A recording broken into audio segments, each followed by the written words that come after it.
Tout le monde l'entend, s'il y avait des problèmes, je prendrais le micro, mais c'est plus sympathique comme ça. Et puis si on doit échanger, normalement on échange, c'est mieux s'il n'y a pas de micro, parce que le micro, ça me donne un ascendant déjà bien là par la position, et ça renforce encore l'ascendant que j'ai, et donc ça rend encore plus difficile les échanges égalitaires entre nous. C'est pour ça que je n'ai pas de micro, donc voilà, on va essayer de voir si jamais pour certains d'entre vous, c'est difficile en termes de position, voilà, on s'adaptera. N'hésitez pas à vous manifester et à le dire. Alors, avant de faire comme dans toutes les bonnes séries télé previously, pour savoir ce qui s'est passé avant, celles et ceux qui n'étaient pas venus, vous avez la suite, donc à la fin qui est affichée. Donc le prochain sera consacré à la philosophie, jeudi 4 avril.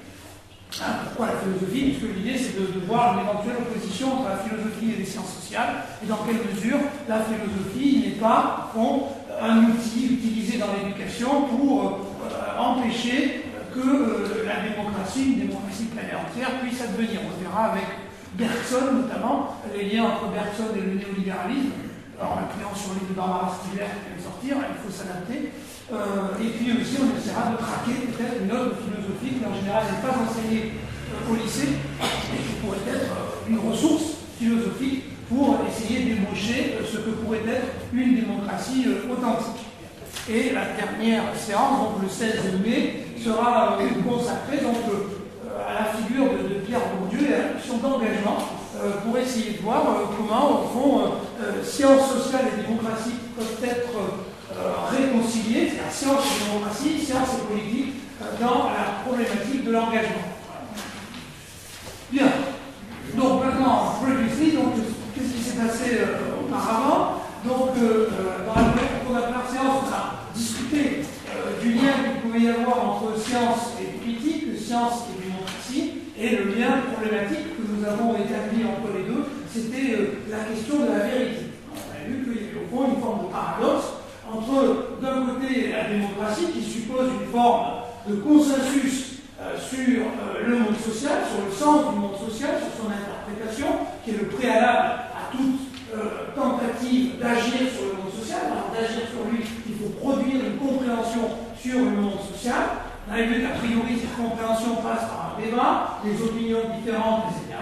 Et une science sociale ou des sciences sociales qui elles aussi prétendent dire le vrai sur le monde social. Et voilà, on avait des parties de l'étonnement qu'il pouvait y avoir, dire mais pourquoi ces sciences sociales n'occupent pas une place centrale dans la formation des citoyens et des citoyennes, alors que pourtant ces sciences, elles, ont vocation à nous permettre de nous frotter à les vérités du monde social qui seraient a priori utiles pour accomplir nos tâches de citoyens et de citoyennes. C'est un peu ce paradoxe, et ça nous avait amené à discuter du statut, on reviendra dans la dernière séance, le statut de la vérité, qui n'était pas tout à fait le même dans la sphère politique, et donc dans le cadre éventuel de la démocratie, et dans le cadre de la science ou des sciences sociales.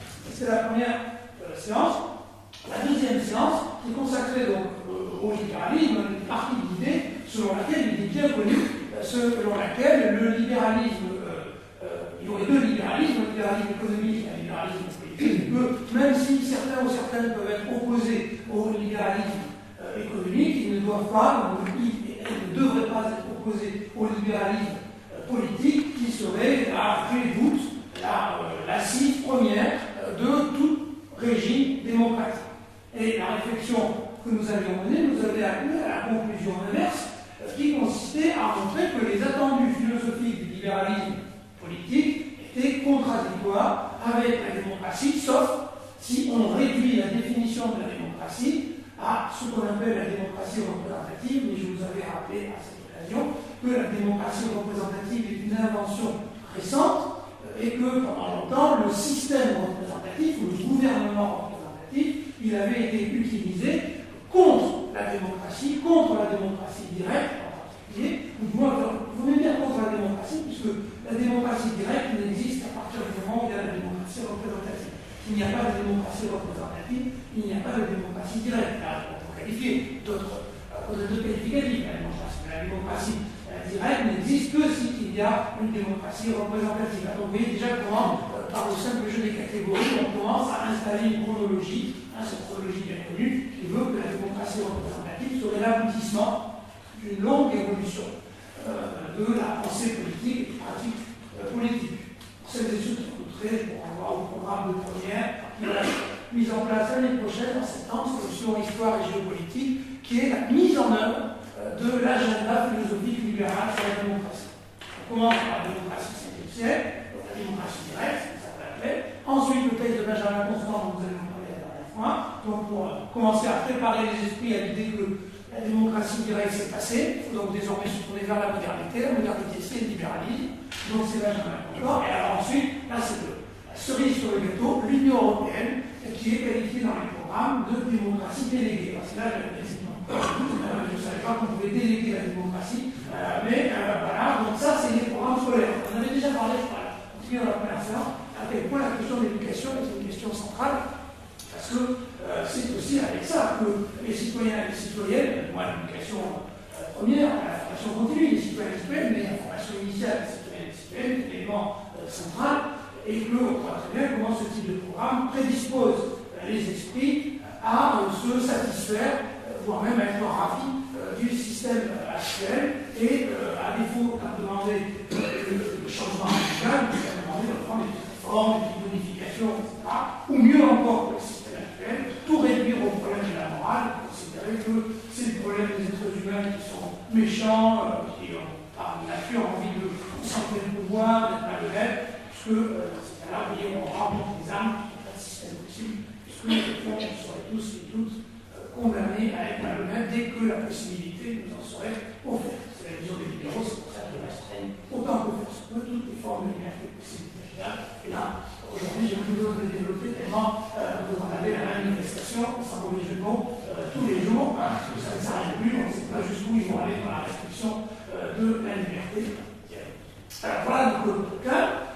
Et lors de cette séance de ce soir, la réflexion va porter sur le socialisme et essayer de voir si, dans la même façon que dans le libéralisme, on avait vu qu'il y avait un régime politique au sens de manière de délibérer collectivement pour changer, pour faire fonctionner la société, c'est de ça dont on parle au sens plus large. Sinon, on a vu que le libéralisme présupposait un certain régime, que ce régime était le régime représentatif, improprement qualifié de démocratie représentative, parce qu'on avait bien vu que l'idée de représentation était contradictoire avec l'idée de pouvoir des monstres, pouvoir au peuple, quelle que soit la définition que l'on donne de la démocratie, il ne peut pas y avoir en sens strict de démocratie représentative, puisque par principe, la représentation est une négation du pouvoir du démocratie.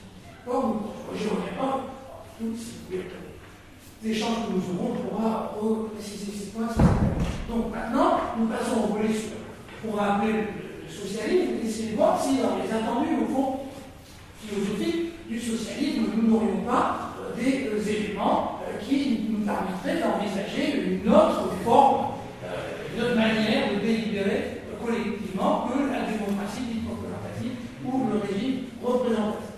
Alors, avant, peut-être de discuter plus avant, que je vais revenir et faire le lien avec ce qui était attendu premier du libéralisme, l'idée de société civile. Parce que la première rupture que va introduire le socialisme, c'est une rupture avec l'idée de société civile.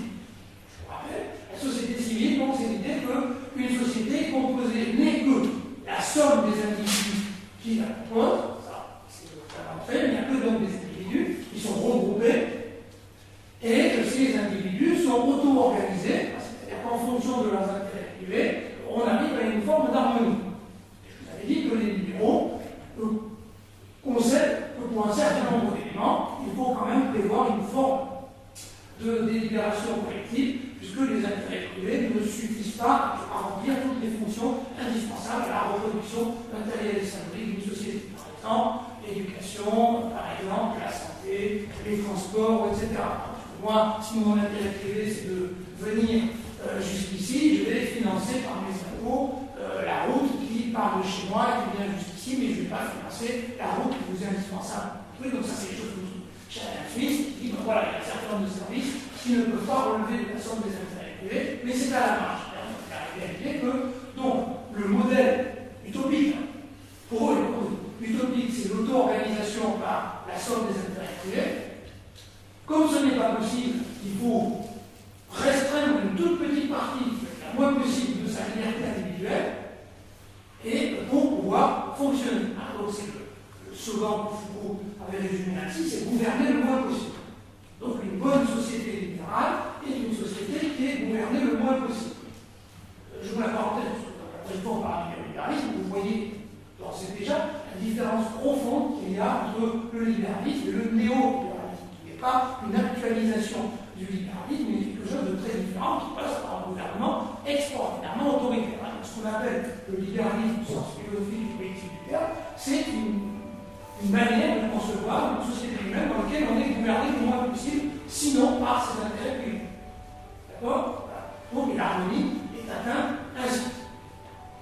Alors cette idée donc, de la société civile, elle n'est pas sortie simplement de la tête de quelques libéraux plus ou moins pervers, mais elle est aussi le produit d'événements et d'observations auxquels les individus qui les vivent essaient de donner du sens. Alors, sans remonter maintenant, on va commencer progressivement à arriver au socialisme. Pourquoi cette idée de société civile qui se met en gros qui naît au XVIIIe siècle, au cadre du mouvement des Lumières, sur l'idée de l'individu autonome et rationnel qui, par sa propre raison, trouve les ressources en lui-même pour comprendre le monde, et sans le fil, on remonte à Descartes, je pense.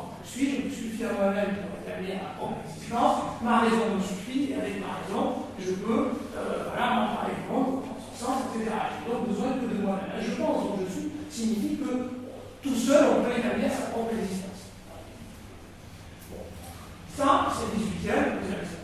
Arrive l'événement prévu, qui est la Révolution française. La Révolution française va interroger, mais avec un temps de retard, si vous voulez, va interroger le modèle libéral, même si au début, il va, au contraire, donner l'impression qu'il consacre la victoire des Lumières. C'est le fond, vous l'avez tous et toutes, j'imagine, appris, que le mouvement des Lumières précédait plutôt la Révolution française, la théorie culturelle de la Révolution française, c'est un classique de cours de collège ou de lycée sur la Révolution française, un grand train, les idées des Lumières qui sont censées préparer le terrain par la remise en cause de l'absolutisme, la remise en cause de l'idée qu'un individu supérieur aux autres qui serait plus intelligent pour être humain.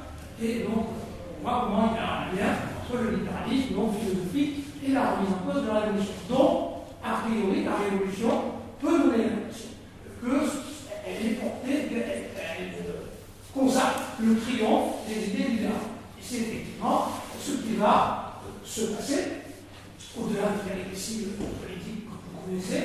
Et donc, pour l'essentiel, le monde qui va sortir de la Révolution française, il va s'inspirer, il va trouver, au fond, sa vitesse de croisière dans les étendues philosophiques du libéralisme. Et en même temps, bien sûr, vous avez des transformations dans le monde, dans la sphère de la production, qui va accompagner la mise en œuvre politique du libéralisme, qu'on appelle le capitalisme. Donc, à réorganiser la production, les activités économiques, et plus que ça, à réorganiser la société avec une très forte concentration humaine et la naissance de grandes opérations humaines, donc une série de transformations extraordinaires. Et au milieu du XIXe siècle, un certain nombre de gens, en particulier les médecins, qui sont les premiers à faire ça, les médecins qui sont plutôt a priori ravis du système, qui sont plutôt libéraux, ils pensent que la richesse progresse, tout va bien, etc. Sauf que dans leur cabinet, ou lorsqu'ils se promènent, ils voient ce qu'ils n'arrivent pas à comprendre au début, la montée de la misère.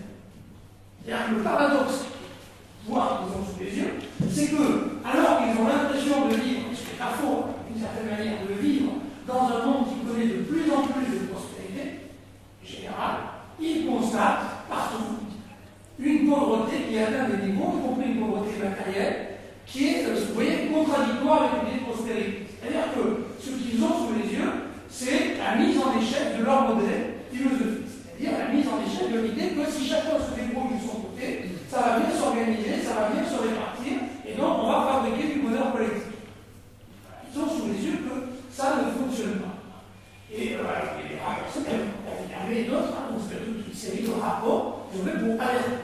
Il faut bien que vous compreniez ça, c'est ça qu'ils voient. Ils ne voient pas seulement qu'il reste des pauvres, ils voient une nouvelle pauvreté, c'est-à-dire qu'ils ont l'impression de voir des gens plus pauvres qu'avant. C'est-à-dire non seulement il n'y a pas une résorption de la pauvreté,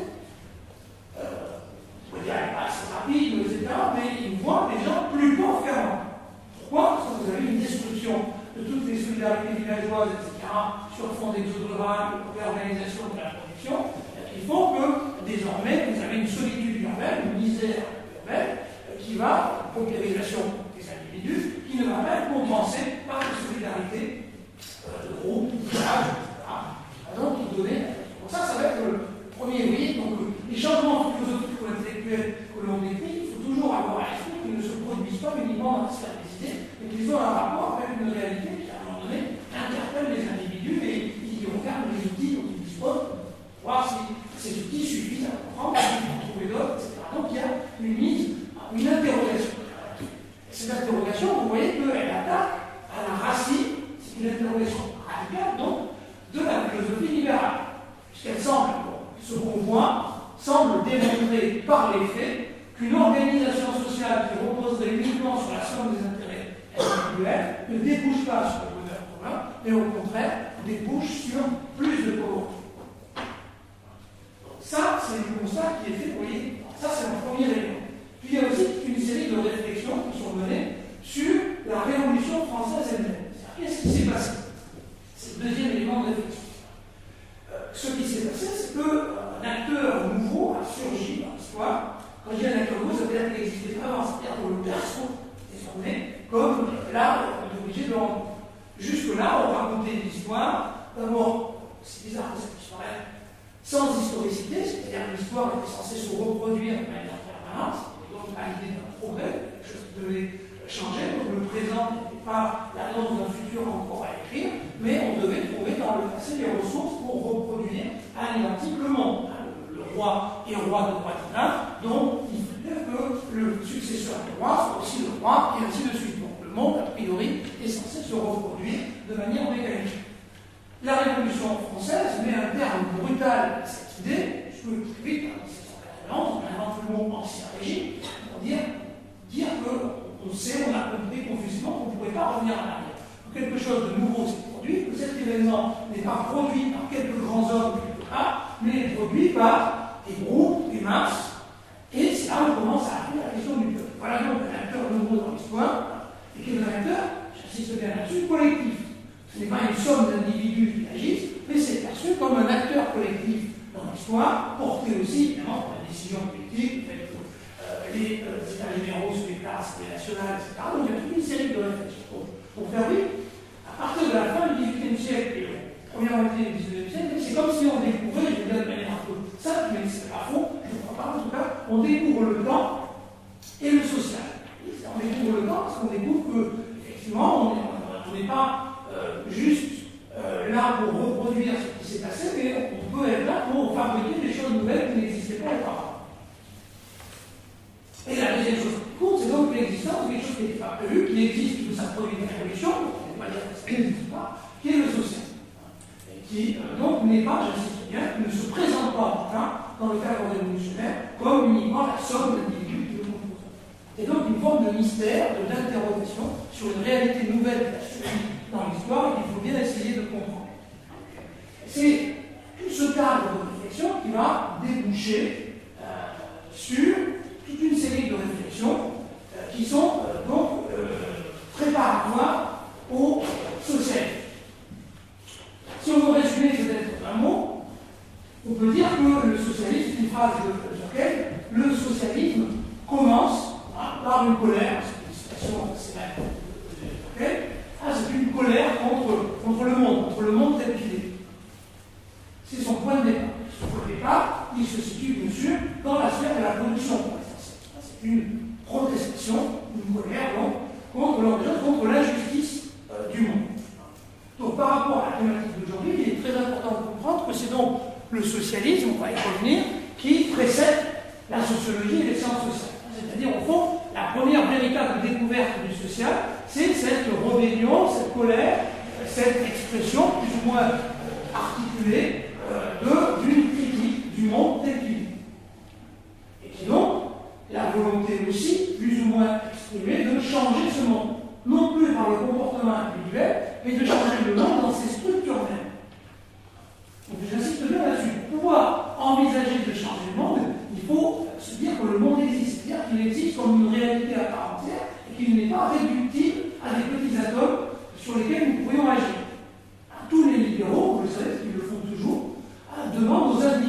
réformer. C'est toujours aux individus, c'est pour ça qu'ils dénoncent très fort, ils dénoncent parfois les turpitudes des plus riches, en disant c'est vrai, c'est pas bien, etc. Ils dénoncent beaucoup plus les soi-disant turpitudes des plus pauvres, mais c'est toujours le même mode de raisonnement. C'est-à-dire qu'il y a des raisonnements sur les pauvres, mais pas sur la pauvreté, pas sur ce qu'il a connu. Voilà, vous allez le concentrer dans un autre pognon d'Inde et les Macron. On se dit, mais c'est incroyable, on leur distribue de l'argent et ils sont toujours pauvres. Ils confondent, et c'est intéressant philosophiquement, ils confondent les pauvres avec la pauvreté. Ils pensent que si on aide les pauvres, on a résolu le problème de la pauvreté. Or, si vous vous souvenez de ce qu'on a dit la dernière fois, la pauvreté c'est un fait social, les pauvres ce sont des individus et c'est autre chose. Et donc on peut passer sa vie entière à aider les pauvres sans résoudre le problème de la pauvreté. Et donc c'est là où on voit la différence, l'écart qu'il y a entre d'un côté un fait social, qui donc, au sens strict, si c'est un fait social, doit être traité de manière sociale, c'est-à-dire comme un fait social et pas comme un problème d'individu ou de somme d'individus, ou de le traiter comme des individus. Vous voyez que le président, de ce point de vue, il est philosophiquement, il oscille entre le libéralisme et le néolibéralisme. On va voir comment il oscille entre les deux, mais sans surprise, il a une formation, pour annoncer déjà de philosophe, sans surprise. Ricoeur, on peut montrer les textes à l'appui, comment c'est une vision qui est tout à fait cohérente avec sa formation philosophique et avec l'approche philosophique. Donc, voilà notre point de départ, vous voyez, et c'est là où on voit qu'il ne peut y avoir de socialisme sans une saisie du social en tant que tel, c'est-à-dire sans l'idée que le social existe. C'est pour ça que le socialisme a besoin d'un appui dans les sciences sociales qui se mettent en place à peu près au même moment, sans surprise. C'est parce qu'on s'interroge sur le social qu'un certain nombre de gens disent qu'il y a peut-être une nécessité d'en faire science. Donc vous voyez, historiquement, le socialisme qui est premier, puisque c'est d'abord lui qui commence à s'exprimer et à se faire entendre comme une colère, va trouver un appui à s'articuler avec la sociologie qui est le thème d'aujourd'hui. Alors peut-être pour commencer ça, il faudrait que je ne vais pas écrire, mais je vais juste vous le dire. Donc quand on est à la sociologie en France en tout cas, elle est justement lorsque on annonce scientifiquement l'existence du social. Celui qui fait ça, c'est Auguste Comte, COM-TE, en 1847 effectivement, dans une de ses leçons, c'est la 47e, je suis sûr, je dois confondre 1847 et 47, c'est la chiffre du plateau, peu importe, c'est tout. Qu'est-ce qu'il dit? Il dit il y a plusieurs niveaux de réalité. Donc il y a par exemple un premier niveau de réalité qui va être la physique. On va se prendre nous comme exemple. Nous sommes donc, nous aussi, faits d'atomes, etc. Mais Auguste Comte, personne ne pensait expliquer l'histoire humaine simplement en nous réduisant aux atomes et à nous composant en premier. Donc la physique ne peut pas nous expliquer. Elle explique bien les atomes, mais elle ne nous explique pas. Alors après, il dit au-dessus, il y a une autre science, et qui est différente, c'est notre niveau de réalité, c'est que nous sommes certes faits d'atomes, mais nous sommes aussi des êtres vivants. Donc nous pourrions relever de la biologie. On pourrait décider que la biologie, que nous sommes des êtres vivants, nous explique. Et Auguste Comte, non, ça suffit toujours pas. Nous sommes des êtres vivants, mais on voit bien que la biologie ne permet pas de tout expliquer ce que nous sommes. Vous voyez, donc on a déjà dégagé deux niveaux de réalité différents qui existent, sont irréductibles. C'est-à-dire que lorsque vous êtes à l'échelle du vivant, vous ne pouvez pas expliquer ce que vous observez à l'échelle du vivant, vous ne pouvez pas le réduire à la somme d'éléments que vous trouveriez dans le monde physique. C'est le paradoxe, c'est-à-dire que bien que vous posez d'éléments physiques, la physique ne nous explique pas. C'est-à-dire qu'on commence à avoir l'idée que la somme est plus grande que les parties qui le composent. Voilà, parce que c'est les bases du socialisme et de la sociologie. Ce sont les mêmes visions de nous.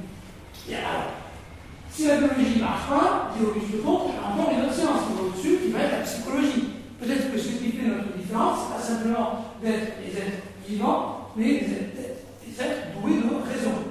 Donc peut-être que la psychologie nous explique aussi.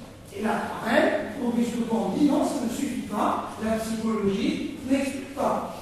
Je n'arrive pas à dégager des principes qui marcheraient pour tous les êtres humains qui nous permettraient d'expliquer ce que je vois. C'est là où Auguste Comte dit il y a donc une autre science, la dernière licence, pour expliquer, qui va lui-même appeler sociologie, c'est lui qui apporte le mot, qui va être consacrée aux réalités sociales. C'est-à-dire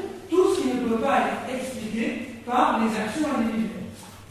Donc, vous voyez qu'en inventant la sociologie, Auguste Comte invente aussi une catégorie de faits qu'il faut étudier, qui s'appellent les faits sociaux, et qui ne peuvent pas être réduits aux faits individuels. Donc, vous avez là un paradoxe, qui est l'objet de la sociologie, qui est que les individus participent, parce que ce sont bien leurs actions qui fabriquent les faits sociaux, mais vous voyez, un paradoxe, on a des individus qui, par leurs actions individuelles, fabriquent quelque chose qui ne résulte pas de la somme de leurs actions, qui est plus grande que ça. Ce qu'on appelle donc un fait social. On essaiera de comprendre un peu. Pourquoi? Mais c'est une idée extrêmement importante. C'est-à-dire que, au fond, la réalité sociale n'est pas réductible à tous ces autres composants. Vous remarquez qu'aujourd'hui, il y a une tentation permanente de dissoudre scientifiquement le social en basculant par exemple dans les neurosciences, dans la psychologie à outrance, etc. Comment il y a une offensive extrêmement forte dans le domaine des sciences. Le ministre de l'Éducation nationale s'inspire presque l'avant-garde des PE, les neurosciences, etc., en demandant aux neurosciences, c'est-à-dire les choses qui concernent les individus, de régler des problèmes sociaux. C'est une élément que j'ai dit. L'échec scolaire n'est pas un problème d'élève, mais est un problème institutionnel, social, tout ce que vous voulez. Donc ce n'est pas en réglant le problème d'élève par élève que vous allez régler un problème qui par nature est social. C'est exactement la même chose que pour la différence entre pauvre et pauvreté. Et vous voyez que nous sommes dans un monde dans lequel il y a une attaque extrêmement forte contre les sciences sociales, même si elle ne s'exprime pas toujours de cette façon. Les écoles que vous connaissez, partagez quand même par le nucléaire, les bases, etc. Excuses, certaines sont connues, mais vous voyez qu'on retrouve cette vieille tentation de naturaliser ce que ça dit les faits sociaux, c'est-à-dire de leur retirer leur nature sociale pour essayer de les accoler, de les définir à autre chose qui tiendrait de la nature humaine, voire même de notre nature différente, composée d'atomes, etc., de neurones, tout ce que vous voulez. Mais c'est toujours le même phénomène, c'est la réduction du social à autre chose. Donc vous avez bien compris que le socialisme, dont marchand avec la sociologie, son ticket d'entrée partagé, c'est cette idée que les faits sociaux ne sont pas réductibles à la somme des faits individuels qui les réalisent. Ça, c'est le point de départ. Voilà le point de départ. Maintenant, nous allons essayer de voir, là, on va commencer à en discuter, les liens qu'il peut y avoir, parce que là, nous allons voir rapidement les liens entre socialisme et sociologie. Vous avez compris, le lien, c'est social. C'est-à-dire l'idée que le groupe, ce n'est pas la société civile. Ça, la première chose qu'ils font, c'est que non, en fait, il n'y a pas de société civile, ça n'existe pas. Ce qui existe, c'est la société tout court. Pas de société civile, c'est-à-dire tout est à l'intérieur. Puisque les libéraux, quand ils disent société civile, ils disent qu'il y a la société civile et l'État, il y a autre chose. Ce que disent les socialistes, non, il n'y a qu'une seule chose qui s'appelle le social, le non-social, la société, mais qui est notre cadre commun dans lequel tout ce que nous faisons est écrit. Et il n'y a rien qui est extérieur, qui échappe. Donc, ce qu'on va rajouter à la sociologie, on va voir, c'est évidemment une série de discours qui vont permettre d'expliquer ce que c'est ce social. Bien. Alors, pour l'instant, on voit les liens entre socialisme et sociologie, mais la question porte sur la démocratie, nous n'avons pas encore vu le lien qu'il pouvait y avoir. Alors, on peut commencer par une citation que je n'ai pas retrouvée, mais en tout cas, l'idée qui est dans le texte de Jean Jaurès. Jean Jaurès dit ceci, c'est là, je vous le dis, ensuite on essaie de comprendre ce qu'il y a de vouloir dire. Il dit que le socialisme, donc ce qu'il appelle le socialisme, on laisse tout de côté, on laisse une définition extrêmement minimale pour le socialisme, c'est l'idée que toutes les activités humaines sont prises dans une société et que le déterminant ultime de ces actions humaines, c'est la société. Au sens large. Donc on peut être marxiste dans ça là, on peut ne pas l'être, peu importe, on laisse ça de côté, voilà. Mais voilà, c'est le ticket dans toute personne qui pense autrement ne peut pas se dire socialiste, ça n'a pas de sens.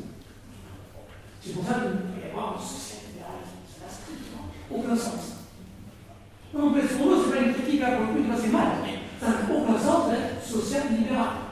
Parce que vous ne pouvez pas à la fois dire qu'il y a que des individus, et à la fois dire qu'il y a quand même le social. C'est pas un peu et un peu. Soit il y a le social, soit il n'y a pas de social. Donc, c'est un je crois, de 1898, voilà, il a fait sa racine dans le socialisme, vous savez qu'il le fait progressivement, relativement progressivement, entre les années, disons, 1885-86 et 1893-1894, où il va véritablement devenir socialiste. C'est pas exactement ce que c'était. Le socialisme, c'est la élabore aussi en même temps. Pas non plus un corpus de doctrine auquel il se confronte. C'est lui qui probablement participe à l'élaboration du socialisme français. Donc il dit ceci. Il dit, pour qu'il y ait socialisme, il fallait la démocratie et le capitalisme. On va commencer par ça. Donc c'est son point de départ. Il dit voilà, pour qu'il y ait le socialisme, il fallait la démocratie et le capitalisme. Autrement dit, pour le dire autrement, le socialisme est au fond la production de la démocratie et du capitalisme. Et oui, il y a un lien. Alors, maintenant, à nous de réfléchir. Je vais trop parler. Alors, qu'est-ce que vous en pensez? Eh bien, on gagne quoi? Comment on peut essayer de comprendre ça?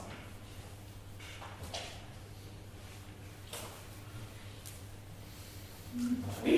Le fait, en fait, le capitalisme se mettre en place, donc, en fait, il y a la population paysanne qui se transforme en ouvriers, en fait, et se concentrer tous sur un même endroit. Je me demande si du coup ça n'a pas participé à cette prise de conscience en fait collective de classe.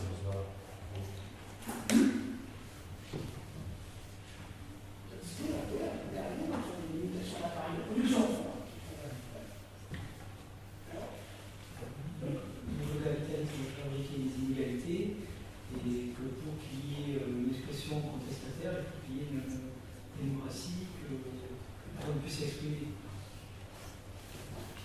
Oui.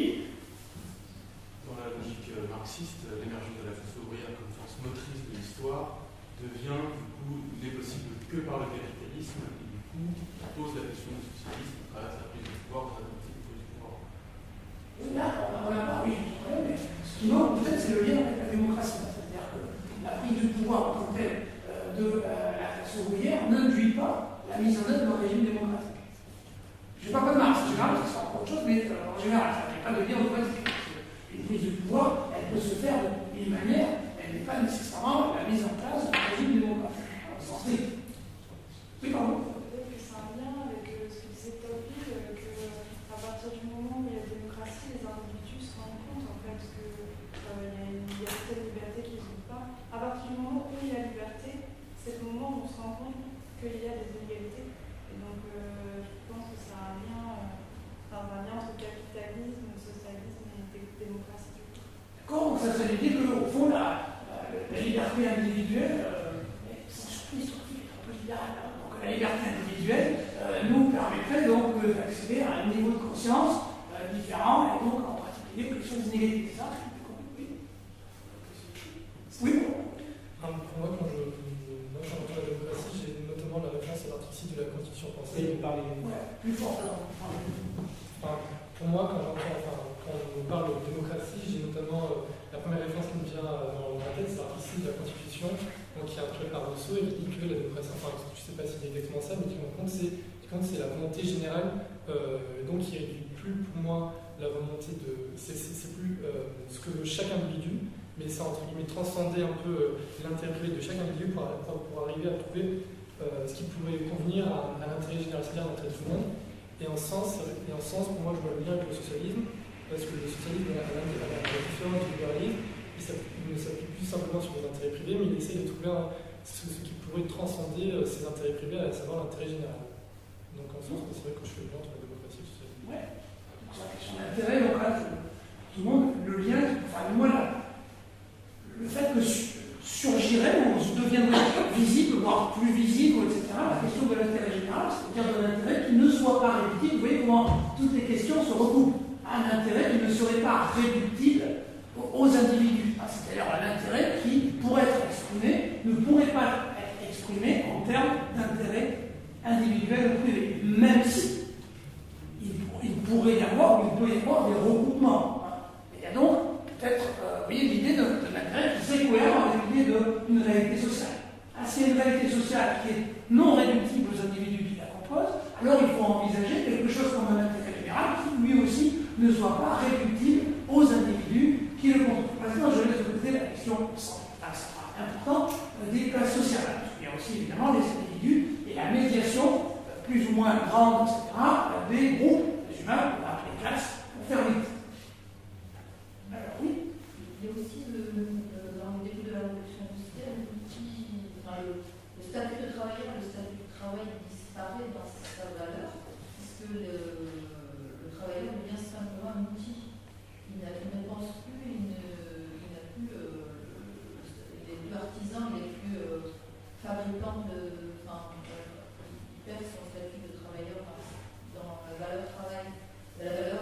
commencer de faire, d'agir, de construire quelque chose par lui-même.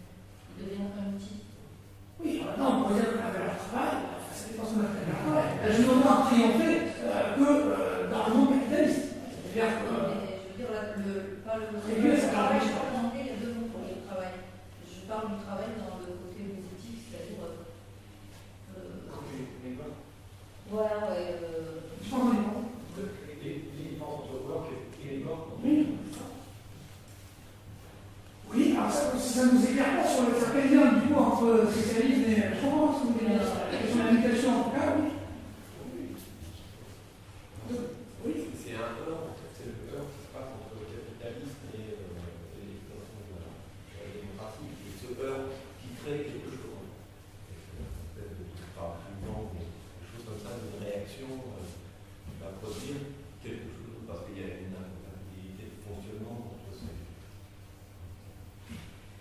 Alors, on va essayer de partir un peu du capitalisme d'abord, pour voir les liens qu'on pourrait faire éventuellement entre socialisme et capitalisme, mais pourquoi le capitalisme? Vous voyez, ça peut être paradoxal, parce que ça veut dire que, d'une certaine manière, simplement, le capitalisme aurait produit lui-même, en quelque sorte, ses ennemis et les forces qui le combattent, voire même le mettraient à mal. Ce qui mérite d'être réfléchi, parce que ça voudrait dire alors que les forces de mettre à mal auraient besoin du capitalisme, ce serait une réflexion qui ne serait pas sans intérêt. C'est la réflexion de Nicolas Marcy et de l'autre, un nouvel esprit du capitalisme, c'est la même expertise. C'est le fait que les systèmes, lorsqu'ils, au fond, sont à l'échelle d'une société, fabriquent les critiques, les discours critiques qui vont avec. Et donc des discours qui en apparence sont critiques du monde tel qu'il est, mais qui au contraire assurent de manière assez efficace la reproduction du dit système. Ce qui partage avec le dit monde, vous l'avez sous les yeux avec la crise des Gilets jaunes, ce qu'on appelle la crise des Gilets jaunes, les Gilets jaunes, qui montrent comment un certain nombre d'institutions qui se sont présentées pendant longtemps comme des ardents ennemis du système actuel semblent aujourd'hui apparaître plutôt comme des soutiens plus ou moins vagues du système actuel. Alors regardez ce que souffrent en ce moment les forces syndicales par apparaître totalement décalées avec leur agenda, leurs négociations, etc.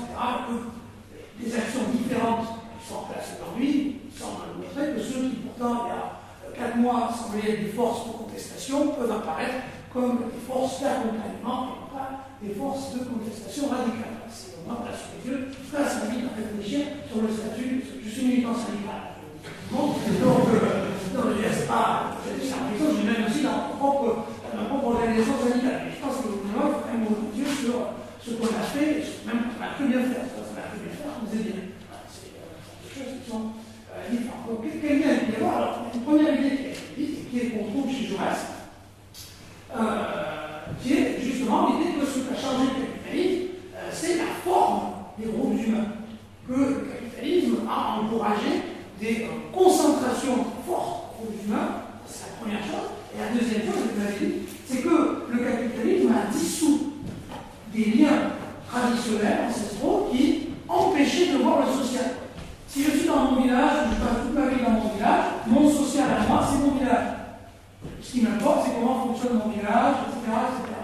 Lorsque je me retrouve dans la grande ville et que je ne connais plus personne, etc., je fais une expérience, au sens, parce que c'est scientifique, c'est une expérience, j'ai une autre expérience de la réalité humaine, moi-même je ne suis plus le même, je n'ai plus la même position, on ne me reconnaît pas, on ne me voit plus de la même façon, et donc je prends conscience de la force du groupe, mais ce groupe n'est plus le même, il a une taille bien différente.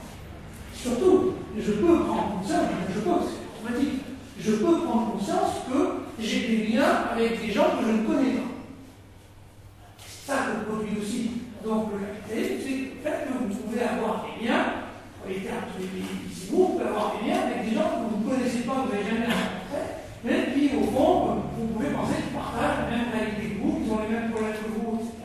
Et donc, vous voyez, on change de monde. On passe d'un monde dans lequel le social est juste réduit à l'interconnaissance, donc à une manière assez libérale de voir le monde. Ainsi, mon monde, c'est mon village, je connais tout le monde dans mon village, donc, au fond, mon monde social à moi, c'est la somme des individus qui habitent mon village. Quand je suis transporté ou quand je pars en ville, je suis obligé de me poser des questions de solidarité et de coopération à une autre échelle, c'est-à-dire de solidarité et de coopération avec des gens que je ne connais pas, que je n'ai pas l'attention à rencontrer. C'est-à-dire que ça distingue, vous voyez, la la question de la solidarité et de la coopération, ça la distingue de l'interaction individuelle. Je peux me poser la question du secours entre les individus sans que ce soit confondu avec je connais, vous voyez, donc il peut même y avoir autre chose que l'impératif de morale individuelle. Donc le capitalisme, paradoxalement, peut faire découvrir une forme d'intérêt autre que l'intérêt individuel. Puisque dans mon village, mon intérêt peut être que si tout le monde se comporte bien, tout le monde donne à manger au voisin qui a des difficultés, tout le monde traite un peu des semences pour semer, parce que là, on a une difficulté, une mauvaise récolte, l'année prochaine, tu me rembourseras, etc. Qui repose sur l'idée de on se connaît, et je le fais maintenant et tu le referas l'année prochaine. On a l'échange de nos procédés. Là, on est dans un monde, on commence à entrer dans un monde dans lequel, si solidarité il y a, cette solidarité, pour être effective et concrète, ne peut pas être simplement de la morale individuelle. Il faut donc envisager une solidarité à une échelle qui n'est plus la même, et donc vous voyez que ça nous amène à penser à l'échelle du social.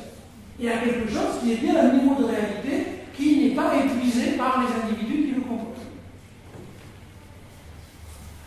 Donc le capitalisme, vous voyez, fait advenir quelque chose et fait advenir un nouveau groupe, à une nouvelle échelle. Et s'il y a une nouvelle échelle de réflexion, il y a donc aussi une nouvelle échelle de délibération. Si désormais le problème est à cette échelle et qu'il n'est même pas simplement dans la grande ville, mais dans toutes les grandes villes, etc., alors il faut que je me pose la question de la délibération si vous changez. Je ne veux pas simplement dire, allez, on fait l'assemblée du village, et puis un tel arrête d'être méchant, c'est pas gentil, mais ça ne peut plus fonctionner. Donc il faut que j'envisage des manières de délibérer là-dessus qui soient à une autre échelle et qui permettent de tenir compte de ce nouvel ensemble. Bon. Bien entendu, qu'on soit bien d'accord, il ne s'agit pas de croire qu'il suffit d'arriver à la grande ville et à ce petit baluchon pour devenir automatiquement socialiste, ou etc. C'est juste, cette interprétation, elle est contenue dans le capitalisme. Le capitalisme, vous voyez, fait surgir, rend plus visible quelque chose qui, bien sûr, existait avant. Le social n'existe pas que depuis le 19e siècle. Mais le paradoxe, c'est qu'il n'était pas vu de la même façon jusque-là. C'est là où il commence à être vu en tant que tel, et donc, quand il est vu, toute une série de questions nouvelles apparaissent, et donc de propositions nouvelles sont sur la table. Autrement dit, ça veut dire que la résolution, et ce qu'on a dit pour côté monde ouvrier, marche aussi pour les médecins. Les médecins vont dire que ce qu'ils affrontent, ce n'est pas des pauvres, mais bien la pauvreté. Donc, ce qu'ils doivent essayer de faire, c'est de réfléchir à la résolution de la pauvreté et pas traiter les pauvres. Les pauvres, c'est ce qu'ils font. Bon, il faut bien que ça ne suffit pas. Parce qu'ils le font régulièrement, il y a toujours des pauvres, il y en a même de plus en plus. Donc, le même font les mêmes types de réflexion. Donc, vous voyez comment des endroits différents d'un même monde social produisent des analyses qui peuvent converger. C'est-à-dire sur la nécessité de prendre en considération désormais le social en tant que tel comme une réalité. Vous voyez bien que je vous dis, ça désigne désormais une nouvelle entité qui est le lieu même, le cœur même de la politique. Si, au fond, les questions de solidarité, d'organisation ne sont plus à traiter par les individus, par la morale, par la refonte individuelle, etc., mais bien par des changements qui portent sur toute la société, ça veut dire que désormais la politique, elle doit se porter au niveau de la société. C'est-à-dire que les délibérations qui doivent être faites, elles doivent désormais avoir ça pour objet. Pas pour objet le changement du comportement des individus. Elles ont pour objet la société, la transformation de la société, ou son maintien en l'état, etc. C'est pas toujours la conscience, ça peut être son maintien en l'état. Ça, c'est, vous voyez comment progressivement la découverte du social, non plus comme société civile, parce que vous voyez la différence. Dans la société civile, s'il s'agit de gouverner le moins possible, alors je peux déléguer le gouvernement. D'ailleurs, ce que je propose d'un comme ça. Nous, on fait de l'argent, eux, ils font les routes, les écoles, ils nous donnent les moyens de faire de l'argent. C'est tout ce qu'ils ont à faire. Voilà. Donc, ça veut dire que la politique est au fond extérieure. C'est à la limite un petit préalable, mais on n'a pas besoin de s'en préoccuper. Comme ça, moins on s'en préoccupe, mieux c'est. D'où l'idée du système représentatif. Parce que je vous avais dit que le système représentatif, il a été forgé pour désarmer les citoyens de leur pouvoir de citoyen. Puisque moins je fais politique, plus je peux faire d'économie, plus je peux m'enrichir, et donc plus le monde peut. Il y a une répartition désormais, oui, à partir du moment où on vit, maintenant le social, tout le monde est pris à l'intérieur, et nous avons à y réfléchir, plus personne n'est a priori exclue de la réflexion de la délibération. Tout le monde. Et c'est là où arrive la question de classe, puisque va arriver la question des intérêts. Puisque nous ne sommes plus réduits à être simplement moi, mon intérêt, mon problème à moi, etc. Et que je ne peux pas non plus dire je suis uniquement pris dans le monde social, dans sa globalité, etc. Va arriver une autre manière de percevoir le monde social, c'est une perception liée à des intérêts divergents, et ces intérêts ne sont pas des intérêts individuels, mais des intérêts de groupe, de classe, qui vont donc être des manières différentes d'exprimer l'intérêt général. Et là, vous commencez à avoir un problème intéressant sur le plan du lien entre socialisme et sociologie, et donc la démocratie, c'est est-ce que nous réduisons la délibération sur le social, ce que nous avons appelé la politique à l'ère capitaliste. Est-ce que nous réduisons la délibération sur le social à un affrontement de groupe, de classe? C'est une première manière de faire. Ou est-ce que nous considérons qu'au fond, il nous reste quand même à trouver, à partir de ça, parce que tout le monde est pris dans un groupe, et donc personne n'échappe à un ancrage social qui se manifeste par des groupes, mais est-ce que, malgré cela, est-ce que nous n'avons pas à inventer un intérêt général qui ne serait pas réductible aux intérêts de classe? Et là, vous commencez à avoir une interrogation qui est à l'intérieur du socialisme, qui n'est pas à l'extérieur, parce que c'est compris au départ, c'est bien un monde social, on est bien dans la sphère du socialisme, sauf que nous voilà avec deux manières de poser le problème qui existe à la fin du XIXe siècle. Soit le monde social est réductible à une bataille d'intérêts entre groupes sociaux, soit il y a bien cette bataille de groupes sociaux, mais ça n'exclut pas pour autant la possibilité d'élaborer un intérêt général qui ne serait pas simplement l'expression de l'intérêt de tel groupe ou de tel groupe. Cette interrogation, bien entendu, elle va se forger de plus en plus, bien sûr, la réflexion théorique, Marx, bien entendu, pas que, Jaurès, les socialistes français qui sont nourris du marxisme, mais pas que, Jaurès, c'est un marxiste, mais c'est pas forcément un marxiste en termes de lutte des classes, etc., parce qu'il utilise la notion de lutte des classes, mais pas autant que Marx comme l'auteur de l'histoire, parce que lui, il n'y a pas de fin à la disparition des classes sociales, c'est notre modèle qui est défendu, c'est ça qu'on va essayer de travailler. Donc, tout cela, c'est d'abord la deuxième moitié du XVIIIe siècle, parce que on a un autre monde qui commence à devenir, donc on a fait pour faire traiter la démocratie bourgeoise, donc c'est un régime bourgeois, et donc très rapidement, un certain nombre d'individus vont se dire, en fait, ce que nous avons, ce n'est pas une démocratie, ce n'est pas ni une république, ce n'est pas l'intérêt général qui est visé, mais au fond, ceux qui tiennent les règles du pouvoir, les bourgeois, qui utilisent leur position pour faire valoir leurs propres intérêts. Alors cette vision, cette analyse, elle a été en particulier en France portée par les victoires latérales, c'est-à-dire que la victoire première de la Troisième République va poser des problèmes. Qu'est-ce qu'ils font quand ils arrivent en 1870-71? Les républicains, ils se disent, bon, on va véritablement chercher du soutien du côté des catholiques, parce que comme vous le savez, les catholiques ne sont pas républicains, ils sont contre la démocratie, etc., jusqu'au moins au début du XIXe siècle. En termes d'État, parce qu'un tel État non démocratique, puisqu'il y a la seule qui a sorti du pouvoir, c'est pour ça qu'il ne fait pas partie de l'ONU. Vous savez, il ne peut pas faire partie de l'ONU, il ne peut pas signer la charte de droits de l'homme. Il y a la légalité dans l'État démocratique. Donc, oui, il y a permis, il y a un individu qui est plus fort que les autres, c'est la légalité constitutionnelle.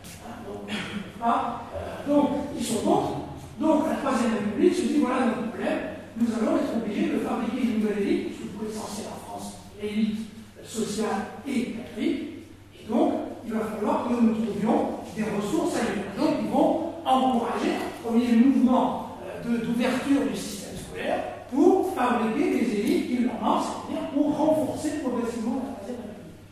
Et tout le mouvement qui va se traduire par les lois Ferry va avoir ça comme objectif.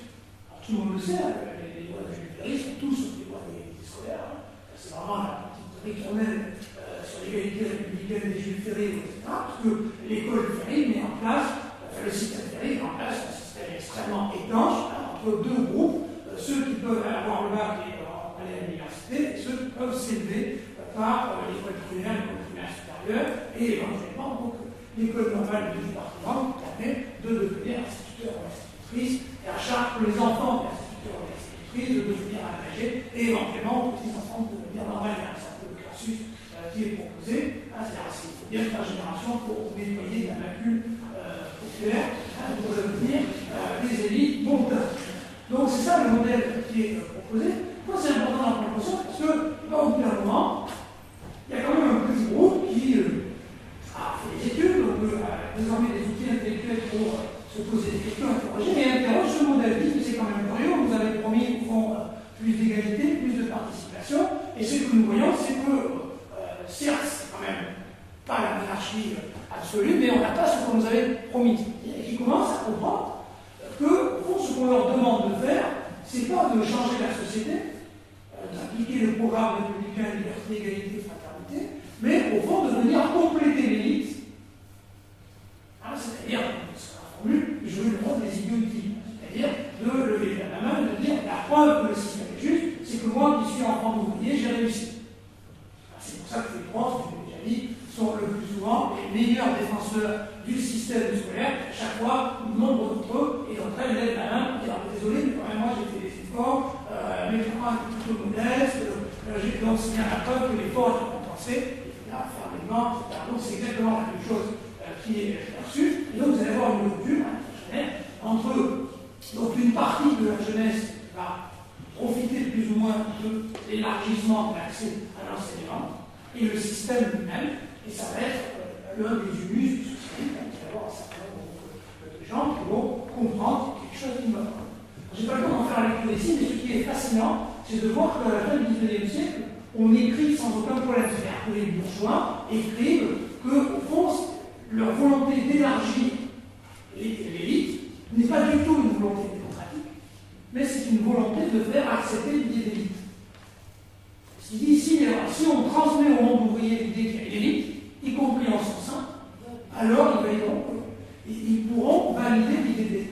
C'est-à-dire que quand on dit, bah voilà, je vais devenir par mon travail, je vais faire partie de l'élite, je vais m'élever dans la société. Si je le rapporte à l'individu, on prend ça comme un projet positif. Je fais des études, je m'instruis, je progresse.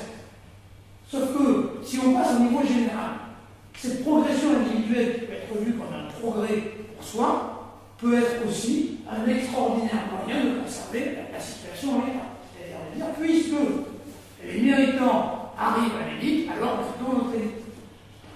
C'est la contradiction interne à la République sous sa forme de Troisième République, c'est le mérite scolaire. Le mérite scolaire, c'est l'autre nom de l'inégalité sociale.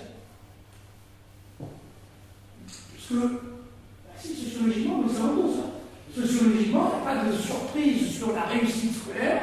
On sait ça depuis très longtemps. Ce n'est pas une surprise. On sait sociologiquement, c'est-à-dire un taux de réussite différent en fonction des milieux sociaux d'origine. Tout le monde le sait, c'est un secret de famille. Même les libéraux qui veulent réformer l'école disent qu'elle est inégalité, même eux reconnaissent que c'est vrai. Qu'est-ce qui empêche de le dire, tel que je viens de le dire, et de dire donc ça ne va pas, il faut changer de fond en comble ce système, sinon l'idée qu'il y a quand même une aide. C'est donc bien le mérite scolaire qui est l'habillage positif. Vous voyez, une fois encore, le mérite scolaire, c'est l'idée que les individus sont la propre mesure de la réussite. Mais si on repose la question, comme je l'ai fait tout à l'heure sur le plan social, mon problème n'est pas la réussite de quelques-uns ou de quelques-unes. Mon problème devient l'accès à l'éducation du plus grand nombre. Et à partir de ce moment-là, ce qui pouvait m'apparaître comme positif rattaché à des individus devient éventuellement négatif ou critiquable parce que je peux avoir les deux. C'est-à-dire je peux avoir des individus nouveaux qui échappent au fond à leurs déterminismes sociaux ou qui donnent l'impression d'échapper à leurs déterminismes sociaux, que ces éléments-là sont en fait les éléments qui servent à conserver l'essentiel du système.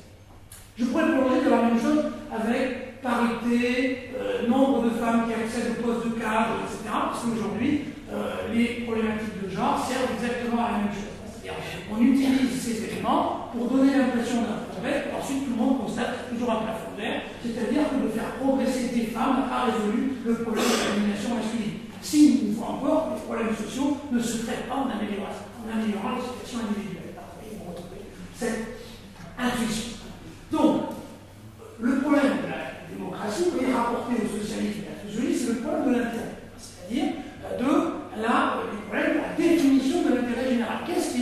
le social.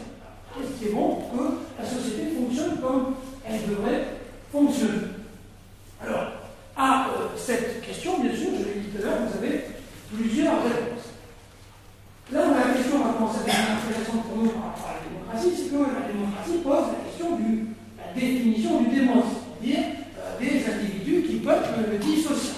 De qui parlons-nous lorsque nous parlons d'intérêt général? C'est là où, évidemment, le lien critique avec le marxisme devient possible, puisque, faire vite, le marxisme nous invite à considérer, au fond, faire une sorte de pari qui n'est pas absurde en soi, qui est que les plus nombreux ont vocation à incarner et exprimer l'intérêt général. Les plus nombreux, c'est la catégorie de la classe ouvrière et donc, par nature, la classe ouvrière exprime l'intérêt général.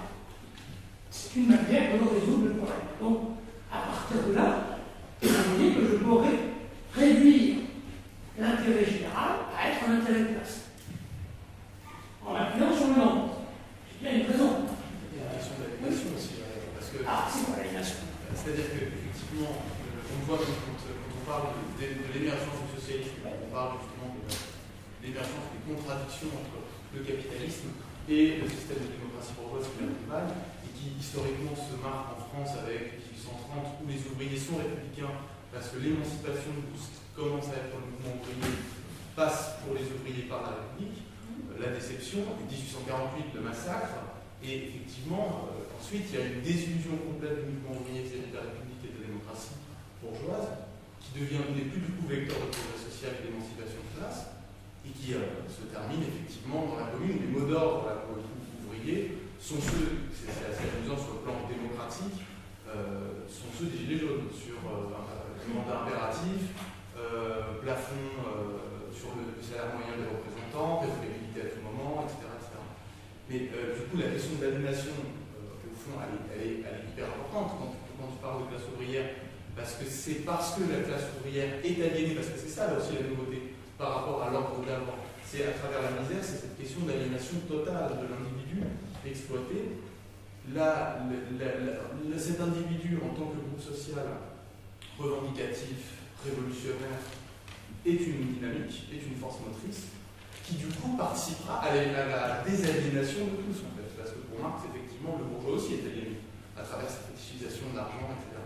Donc il y a aussi cette question-là, Alors, effectivement, on peut partir d'une phrase, d'une citation de Jaurès, que j'avais écrite pour vous, parce que ce qu'il raconte dans l'Armée Nouvelle, c'est un texte de 1911, et donc il raconte ce qu'il a ressenti, lui, lorsqu'il est dans une grande ville. Je le cite. « Je fus saisi un soir d'hiver dans la ville immense d'une sorte d'épouvante sociale. Il me semblait que les milliers et milliers d'hommes qui passaient sans se connaître, foule innombrable de fantômes solitaires, étaient déliés de tout lien. Et je me demandais avec une sorte de terreur impersonnelle comment tous ces êtres acceptaient l'inégale répartition des biens et des maux, et comment l'énorme structure sociale ne tombait pas en dissolution. Je ne leur voyais pas de chaînes aux mains et aux pieds, et je me disais, par quel prodige ces milliers d'individus souffrants et dépouillés subissent-ils tout ce qui est? Je ne voyais pas bien. La chaîne était au cœur, mais une chaîne dont le cœur lui-même ne sentait pas le fardeau. La pensée était liée que d'un lien qu'elle-même ne connaissait pas.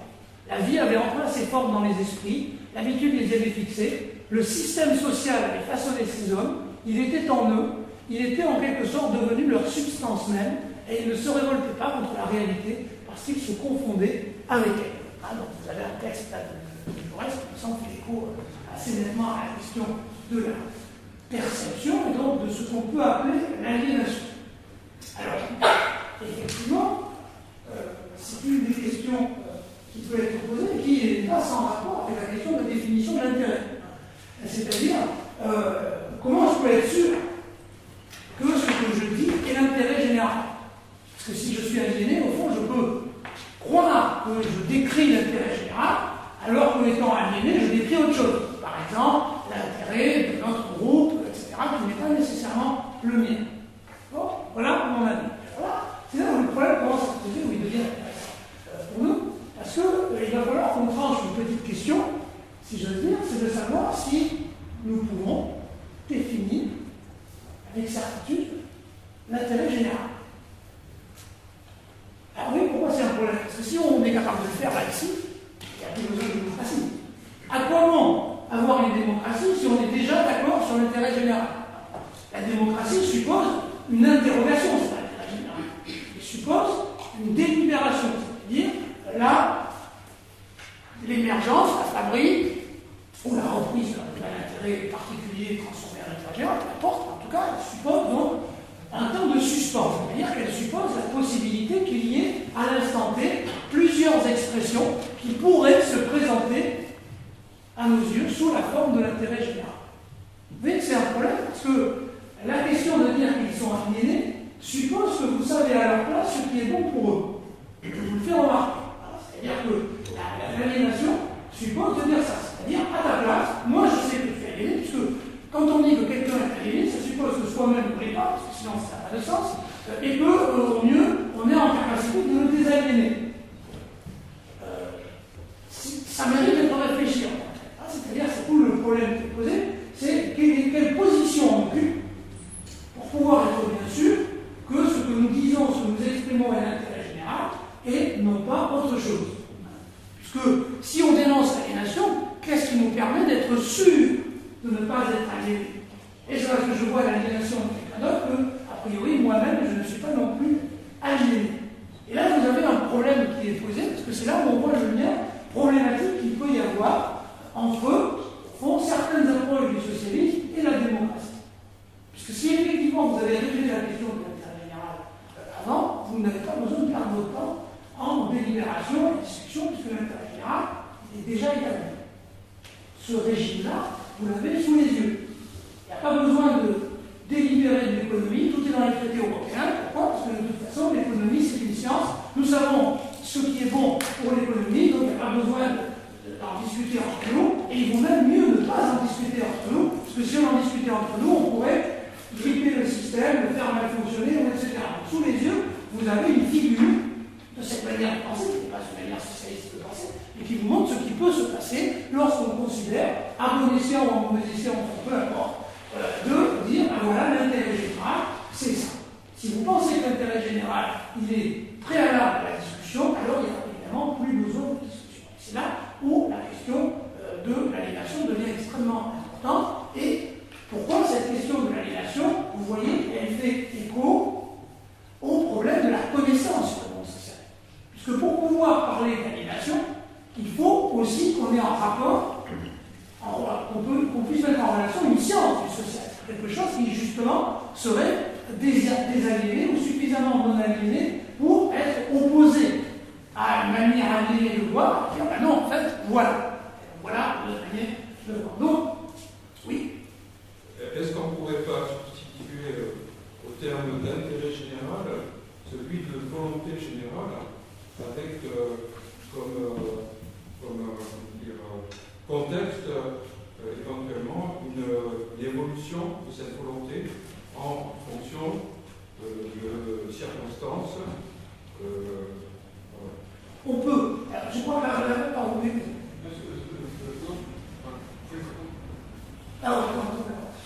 Non, je pense que le problème de la volonté générale, c'est que ça masque la question de la finalité. Notre problème n'est pas simplement d'exprimer une volonté générale. Le problème, c'est d'aller quelque part. La notion d'intérêt général, au moins, on peut le dire sous la forme de volonté générale. Mais historiquement, quand nous sommes désignés que comme des volontés, quand un corps social s'est désigné comme une pure volonté, en général, ce n'est pas donné exactement des régimes démocratiques. Donc, je pense qu'il est préférable de parler, parce que moi, ça pose le problème du projet de société, c'est-à-dire où on va, ce qu'on veut faire, ce qui est donc une protection quand même, plutôt que l'idée qu'il faut réformer. On voit très bien que l'exigence perpétuelle à la réforme, il faut s'adapter, qui dit par rapport à ce que je parlerai la prochaine fois, masque le projet de société qui est derrière. Alors, le temps qu'on passe à dire il faut réformer, donne l'impression que le but n'est que réformer, sans jamais prendre le temps de dire où on va. Donc l'intérêt de l'intérêt général, ce que je veux dire, c'est que quand je dis intérêt général, je dois dire qu'est-ce qui est bon pour tous et toutes. Donc je dois exprimer quand même, à minima, une forme de projet de société. Transformer radicalement, enfin peu importe, en tout cas un projet de société. Oui, ensuite je reviens donc sur la question du problème entre opinion sur le monde social, et puis éventuellement aliéné, et donc savoir sur le monde social. Ça paraît quoi, ça paraît la sens. Oui, je pense. Quelque part, faut demander, c'est une question à laquelle je pose une réponse. Est-ce qu'il ne faudrait pas, trouver autre chose que cette notion d'intérêt général? Elle est quand même assez problématique, elle peut avoir pas mal, simple intervention, elle peut avoir pas mal d'interprétations possibles, et qui peut être éventuellement celle d'un peu nos amis. Par exemple, disent, quand certains représentants politiques disent les grèves mises à l'intérêt général, voilà, c'est celle qui pose problème ensuite, moi, comme mais effectivement, quelque part, c'est une manière de se noyer les questions de la division d'intérêt de classe et que quelque part, il faut assumer une bonne fois pour toutes.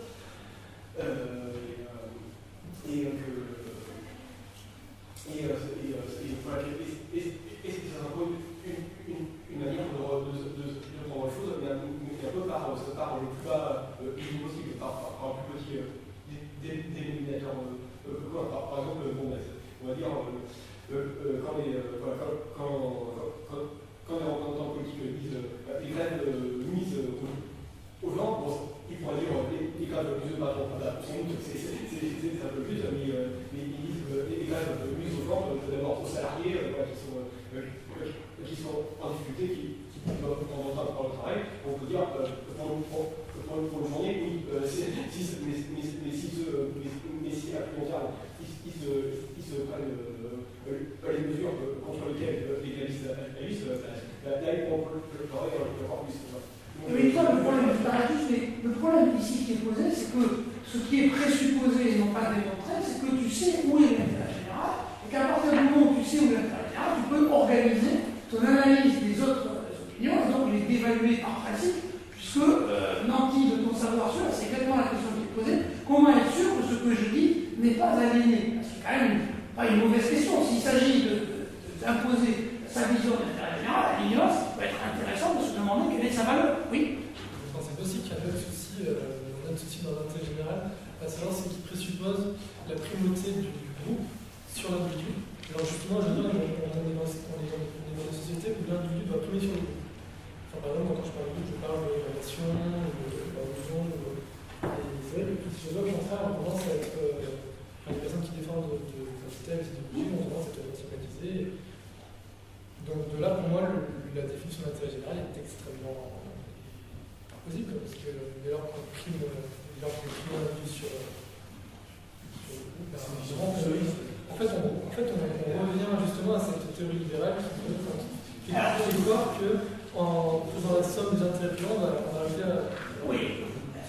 Alors, déjà, on va peut-être, j'imagine qu'on peut se mettre d'accord sur une forme de métaphysique réaliste. Je dis métaphysique parce qu'on ne peut pas vraiment le démontrer, mais on peut se mettre d'accord sur l'idée que lorsque nous venons au monde, nous ne venons pas au monde dans une forêt tout seul, toute seule, etc.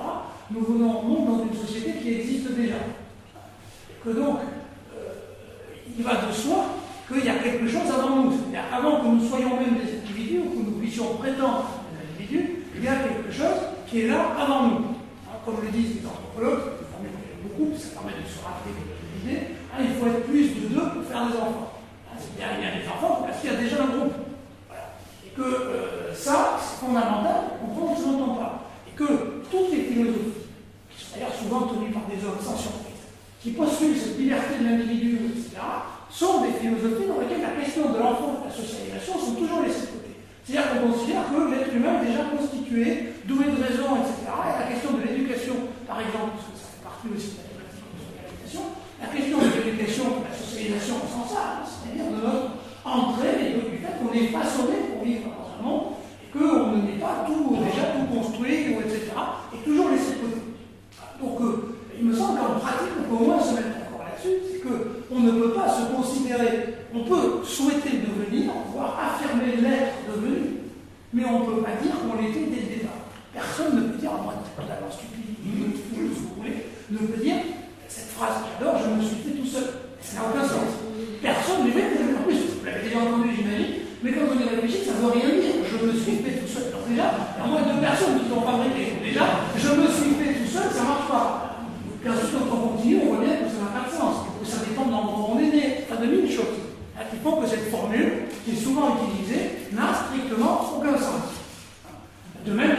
pas traverser la rue pour trouver un boulot. C'est exactement pareil. Je fais le lien pour que c'est la même manière de considérer que tout est un problème individuel et qu'il suffit de dire cas, etc. Et là, on voit très bien quel est le problème. De ce point de vue, la réponse que l'on peut faire, c'est celle-là, c'est-à-dire que ça n'a pas de sens. C'est-à-dire que là, je ne vois pas comment on peut. Et c'est pour ça que, éventuellement, on peut discuter, c'est sur la fonction même de l'éducation. Est-ce que l'éducation doit fabriquer des individus autonomes, auto-entrepreneurs de leur vie, qui ne pensent qu'à eux, etc. Ce qui est largement le cas du système éducatif aujourd'hui et depuis longtemps, dont la manifestation ultime est la note individuelle. Il n'y a rien de plus, comment dirais-je, efficace en termes de fabrique de l'individualisme que la note individuelle, qui donne l'impression que tout ce qui se passe autour de vous peut disparaître, et que dès que vous avez une bonne note, au fond, vous avez rempli le contrat. Que les autres peuvent mourir, avoir de mauvaises notes, etc. Ça n'a strictement aucune importance pour vous, ça ne vous affecte pas. Vous pouvez gagner dans un océan de malheur et de tristesse sans que jamais, vous voyez, ça vous interpelle. Et il y a pas beaucoup de profs qui disent à leurs élèves, tant que tu as eu 7, mais quand même, machin ou machinette, là, à 4, qu'est-ce que tu vas faire quand ça va pas, ton 7 ne nous satisfait pas. Eux, on dit bravo. Et on va voir celui où c'est qui a 4, on dit, alors, qu'est-ce qui t'est arrivé? Donc, chacun est renvoyé à son propre destin. Et donc, nous pouvons dire qu'effectivement, le système scolaire tel qu'il est conçu nous donne l'impression que nous vivons dans un monde d'individus dans lequel la seule chose qui compte, c'est notre volonté, notre capacité à réussir, etc. Et que, au fond, tant pis pour les autres. Si les autres n'ont pas autant envie de réussir que nous, ben, c'est leur faute. Ça culmine aussi dans le slogan, c'est un slogan de droite, j'espère que tout le monde le sait, l'égalité des chances. L'égalité des chances, c'est la justification de la malchance. Parce que si tout le monde avait les mêmes chances au début, et bien à l'arrivée, tout le monde n'a pas la même situation, c'est bien qu'il s'est passé quelque chose entre l'égalité des chances. Et le résultat, qu'est-ce qui s'est passé? Et bien c'est la différence des aptitudes individuelles. Ce sont donc bien les individus qui font leur propre histoire. Vous voyez comment le système scolaire, sur fond, je l'ai dit tout à l'heure, de cette contradiction qu'il y a dans le système républicain, dans le régime républicain, qui a un problème à associer donc la dimension sociale dont il est pourtant issu avec l'individualisme propre à la forme de démocratie retenue, à savoir que nous sommes tous et toutes des citoyens ou des citoyennes, et que donc nous devons nous déterminer individuellement. Il y a cette contradiction entre le fait que politiquement nous sommes censés être des individus, alors que la République naît de cette idée qu'il y a un tout, et qu'il y a un tout social, et qu'il y a une forme de société à donner. Alors maintenant, je viens sur la question de la liberté, et je vais essayer de vous donner quelques éléments sur Jean Jaurès. Comment il pose ce problème? Parce que c'est effectivement souvent l'un des arguments que l'on oppose à toute forme de socialisme, qui est l'idée de la négation individuelle. Et à partir de là, je répondrai à la question de la négation. Donc, je cite Jaurès, un texte qui est de 1898 qui s'appelle Socialisme et liberté. Voilà. Et donc, il dit, il discute ça. Il dit, trop souvent, nos adversaires, mal informés, confondent le socialisme collectiviste ou communiste, c'est le vocabulaire de l'époque, collectiviste ou communiste, avec le socialisme d'État. Et comme celui-ci, le socialisme d'État, ne se manifeste que par des lois de réglementation et de contrainte, il leur paraît que la contrainte est l'essence même du socialisme. Or, dit Jaurès, entre le collectivisme et le socialisme d'État, il y a un avis. Maintenant, je poursuis, vous allez voir que ça répond à la question de la liberté individuelle. Le socialisme d'État accepte le principe même du régime capitaliste. Il accepte la propriété privée des moyens de production et par suite la division de la société en deux classes, celle des possédants et celle des non-possédants. Il se borne à protéger la classe non possédante contre certains excès de pouvoir de la classe capitaliste, contre les conséquences outrées du système. Ce que dit Jaurès, c'est que ce qu'il appelle le socialisme d'État, vous nous qualifierez nous aujourd'hui de réformistes, c'est un système qui nécessairement se présente comme une forme de contrainte supplémentaire, puisqu'il contraint le système capitaliste. C'est-à-dire que ce qu'il contraint, ce n'est pas la liberté individuelle, c'est la liberté telle que les capitalistes la définissent. Et donc, à juste titre, si vous adoptez le point de vue capitaliste sur l'ordre du monde, ce socialisme-là ne peut vous apparaître que comme une contrainte, puisque effectivement, il vous contraint. Et donc, toute forme de réglementation dans ce cadre-là ne peut apparaître que comme une contrainte. Fut-elle nécessaire? On revient sur l'articulation du capitalisme et du libéralisme politique, il faut bien qu'on ait un petit peu de contrainte, et le moins possible. Donc, voilà, c'est quoi? Dit Jaurès, là oui, effectivement, si je reste dans le cadre de ce régime capitaliste, j'ai un problème avec la liberté, et ce socialisme-là, je dis,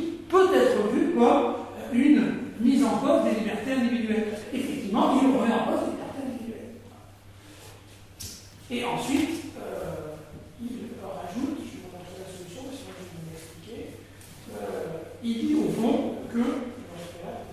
Voilà. Mais dans l'ordre prochain, dans l'ordre socialiste, c'est bien la liberté qui sera souveraine. Le socialisme, dit Jaurès, est l'affirmation suprême du droit individuel. Rien n'est au-dessus de l'individu. Il n'y a pas d'autorité céleste qui puisse le plier à son caprice ou terroriser ses menaces. L'homme n'est pas un instrument aux yeux de Dieu. Le mouvement socialiste exclut l'idée chrétienne, etc., un milieu de maître. Alors, comment il pense cette liberté individuelle et comment ne deviendrait-elle pas, dès lors, une forme de liberté du loup dans le poulailler? C'est la liberté de Figaro, c'est celle-là, décrit, c'est la liberté du renard libre, donc dans le poulailler libre. Quand vous êtes dans le poulailler et que vous êtes une poule, il vous reste à prier que le renard soit végétarien. Bon, regarde, c'est encore plus clair. Et il ne change pas la vie entre temps. Sinon, effectivement, vous êtes libre. Donc, comment éviter ça? C'est-à-dire que la liberté, donc c'est à l'absence de réglementation, ne soit pas que simplement un pur rapport de force. Et bien, dit Jaurès, c'est en abolissant le rapport de force. Et où il le situe notamment, il y a d'autres éléments, mais un en particulier, il y en a plusieurs. Il y en a un, si on regarde la situation là maintenant, c'est la propriété. La propriété, dit Jaurès, ce qui au fond produit ça, produit cette liberté qui se traduit par un combat perpétuel des uns contre les autres, c'est la propriété privée. Et il lui oppose ce qu'il appelle la propriété socialiste. Et donc, vous voyez, pour la première étape d'un programme socialiste, qui est cohérent donc avec un intérêt général pour tous, puisque c'est l'intérêt, vous voyez qu'il n'y a pas de confusion éventuelle entre l'intérêt général et la liberté individuelle. Sauf que Jaurès dit, pour qu'il y ait réalisation d'un projet individualiste au fond émancipateur, il faut que la société ait une certaine forme. Dans la société capitaliste, la seule forme possible de la liberté, c'est le rapport de force, et c'est le plus fort qui gagne.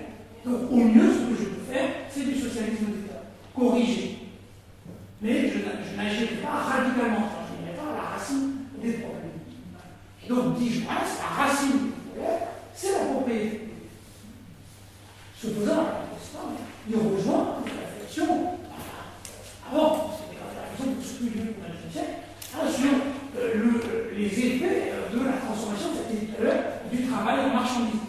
C'est-à-dire qu'en transformant le travail en marchandise, on a aussi renvoyé les individus, c'est la réflexion de Paracolani à la grande transformation, on a renvoyé chacun tu n'as qu'à travailler. C'est-à-dire le travail sur le revenu, tu n'as qu'à travailler, et donc si tu ne travailles pas, tu n'as pas à te plaindre de ta situation. Paracolani montre comment la monétarisation du travail, le fait que le travail devient une valeur monétaire, fabrique aussi différents individus. Donc, il y a toute une série d'éléments, mais en tout cas, la propriété privée en est un, et dit Jaurès, voilà une des premières choses. Le programme socialiste doit passer par une remise en cause radicale de la propriété privée. Pas que des moyens de production, mais l'idée de propriété privée. C'est-à-dire l'idée que nous sommes légitimes à prétendre nous approprier une partie du monde social. Et vous voyez, ce qu'apporte le raisonnement socialiste ici, c'est que si le monde social, c'est quelque chose qui n'est pas réductible aux individus, alors je n'ai aucune légitimité a priori à en approprier un bout et dire celui-là est à moi, et toi tu ne peux pas en profiter. Donc ce que dit Jaurès, c'est que pour penser la liberté, c'est la première condition, il faut envisager une autre société. C'est-à-dire de la même façon qu'il y a une liberté libérale, il y a aussi une liberté socialiste, dans laquelle les individus, en raison même d'une société différente, et radicalement différente, ne seraient plus mus automatiquement par leurs intérêts privés, le cynisme, etc., mais pourraient être mus par d'autres idéaux que leur propre bien-être individuel. Et pour ça, il faut sortir de l'idée que je peux réaliser mon bien-être individuel par la propriété privée. Si ce que je gagne est potentiellement à d'autres que moi, ça change mon rapport à l'impératif de gagner, puisque l'impératif d'accumuler ne peut pas être réduit à ma propre accumulation pour moi, pour mes enfants, etc., mais concerne mécaniquement le groupe, plus ou moins large, après c'est à envisager. Donc, le premier élément, vous voyez, d'une réflexion socialiste, et j'insiste sur le fait qu'elle est reliée directement à une analyse du monde social. C'est parce qu'on pense que le monde social n'est pas réductible aux individus qui le composent que je peux poser le problème politique de la propriété privée.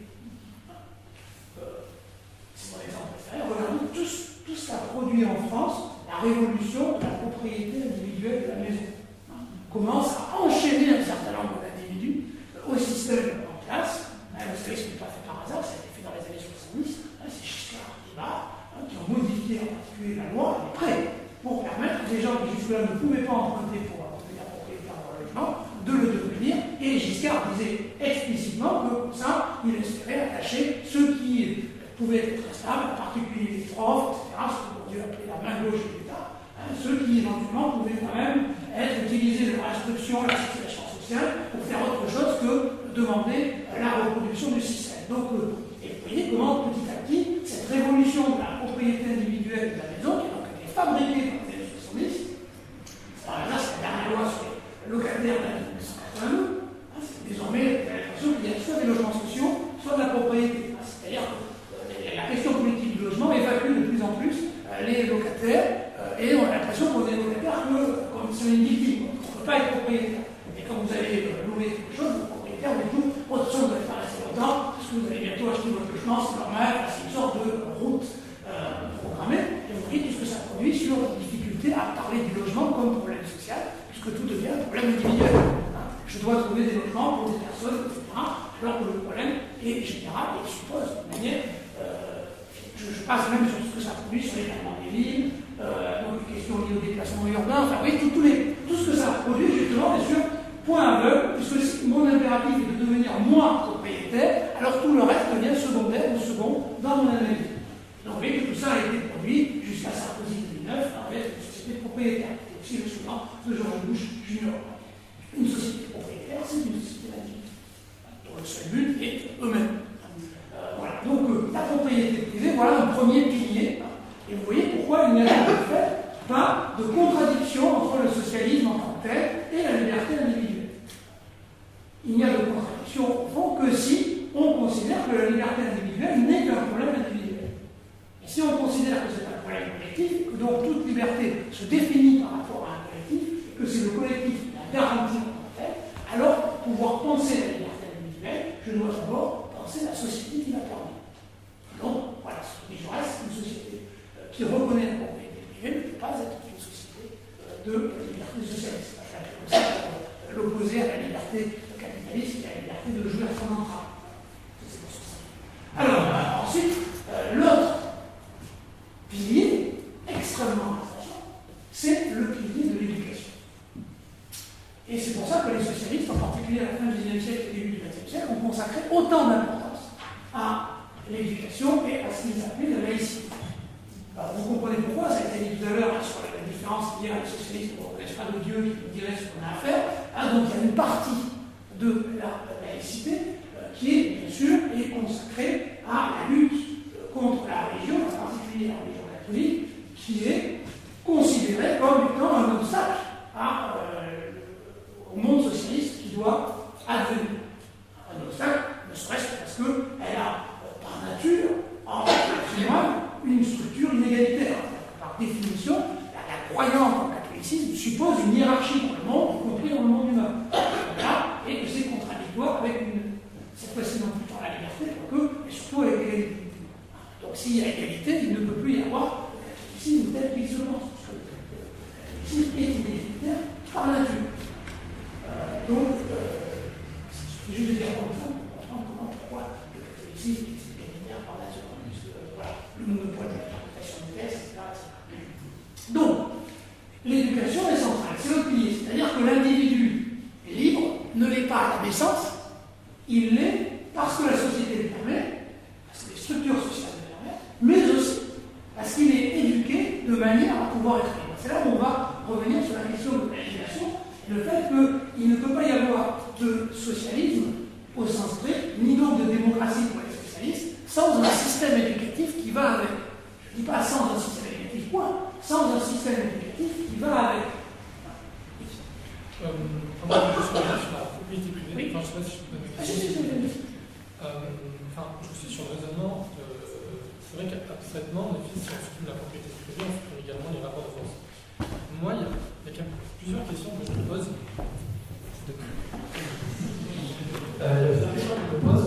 D'abord, c'est pratiquement comment faire, c'est-à-dire est-ce que, comment on ne peut pas par le simple biais d'une législation, d'une réglementation, décider du jour au lendemain d'abolir la propriété privée.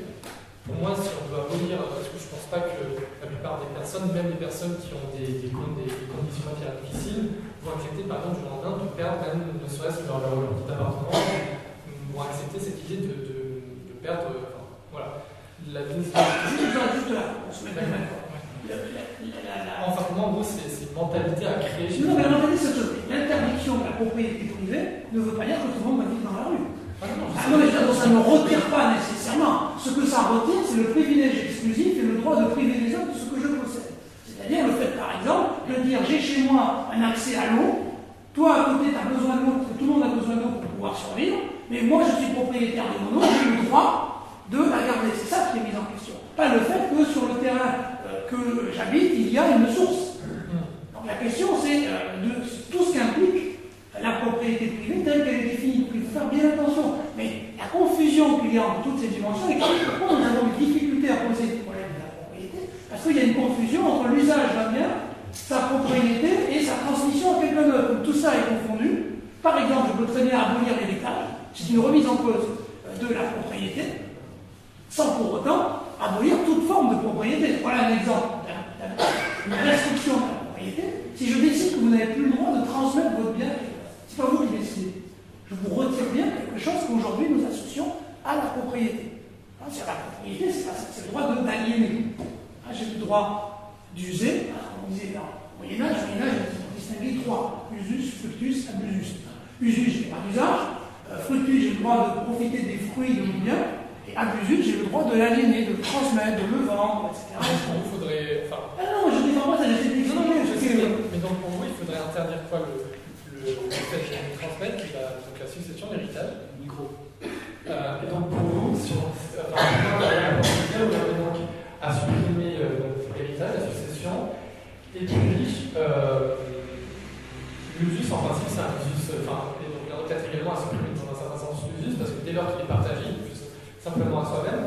De même, est-ce que vous pensez qu'il faudrait également supprimer le fructus, c'est-à-dire les fruits, c'est-à-dire par exemple les revenus que je peux percevoir d'un bien ou pas? Non, mais je pense que vous avez raison de poser la question, parce que je pense qu'à travers tout ce que vous dites, on voit comment la propriété privée est une matrice des inégalités.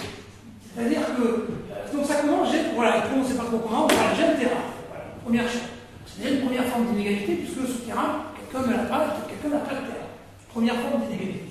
Deuxième forme d'inégalité, à partir de ce terrain, de ce bien, peu importe, je vais tirer des revenus. Donc ma situation va s'améliorer, et en plus, je vais pouvoir le transmettre, c'est-à-dire reproduire les inégalités, non pas simplement ici et maintenant, mais dans le temps. C'est-à-dire d'assurer à ce soit sa propre descendance ou non, ça n'a pas d'importance, mais de contribuer activement à la fabrique nouvelle, à la reproduction des inégalités, voire à leur apparition.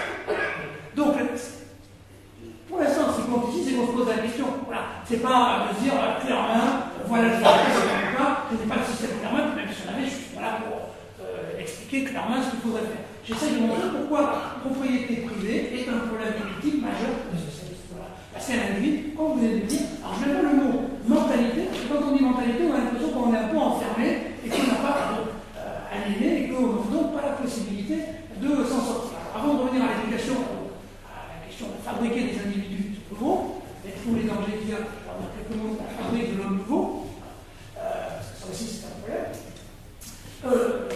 Peut-être, j'ai perdu le fil. C'est là, c'est l'éducation. Oui, voilà.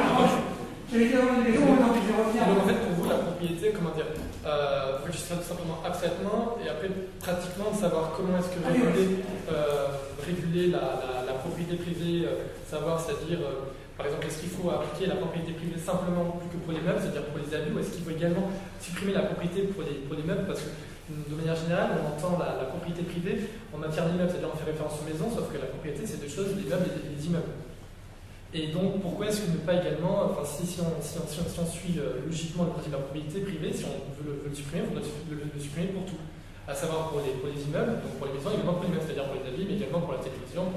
Et c'est pour ça que moi, en tant que juriste, quand on parle d'un concept aussi politique de la propriété privée, c'est vrai que j'ai besoin d'avoir des explications pour savoir comment faire pratiquement.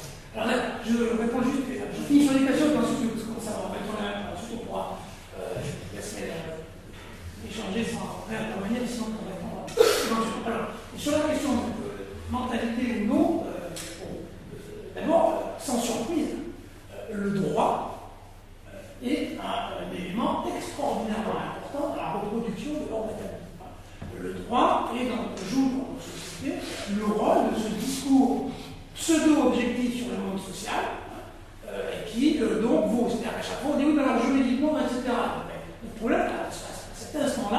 il n'est pas nécessairement juridique, il est d'abord politique. Ensuite, je donnerai un exemple précis pour montrer comment on peut, et on a introduit dans le droit des dispositions qui mettent en cause la notion de propriété, d'usus, etc., y compris dans notre propre droit. Ce qu'on appelle le droit social. Je peux déjà me dire, voilà, Alain Supion, c'est ce que dit Alain Supion, professeur au Collège de France, donc spécialiste du droit du travail, dit lui-même que le droit social est une branche du droit, mais une manière particulière de faire le droit. C'est-à-dire qu'elle repose sur une conception du monde social qui n'est pas, pour faire très vite, la conception libérale où il n'y a que des atomes qu'il faut organiser par le droit. Donc, ces idées, elles existent y compris dans le droit, en particulier dans le droit social. Et d'ailleurs, c'est surpris, il y a toujours parlé du droit, qui est une forme de contradiction. Le droit social est la preuve que nous ne sommes pas que les individus, mais bien des groupes organisés, etc., qui doivent essayer de tenir compte des intérêts ou de contraindre les hommes pour améliorer la situation des autres. Et je reviens d'un mot sur la question de l'éducation parce qu'elle est centrale dans la question de la liberté. Pourquoi elle est centrale? Parce que le danger propre à l'idée donc de fabriquer un individu qui serait à même de raisonner de manière socialiste, c'est de savoir jusqu'où on va. Est-ce qu'on doit élaborer un système éducatif dans lequel on ne doit lui permettre que de penser de manière socialiste, c'est-à-dire de faire la même chose que ce qui se passe aujourd'hui dans l'autre sens, là c'est le tour. Ça y est, on a gagné, donc maintenant c'est le tour, donc mort vaincu, alors vaincu, ou est-ce que notre responsabilité est d'essayer d'envisager au sens strict un projet émancipateur pour l'individu qui, de ce point de vue, ne peut pas être réduit à simplement l'apprentissage d'un dogme aussi sympathique soit-il à nos yeux, à nos oreilles et à notre cerveau. Et c'est là où je crois que la question des sciences sociales se repose de cette manière, puisque les sciences sociales, parce qu'elles sont des sciences, bien parce qu'elles sont des sciences, ne sont pas et ne peuvent pas être dogmatiques.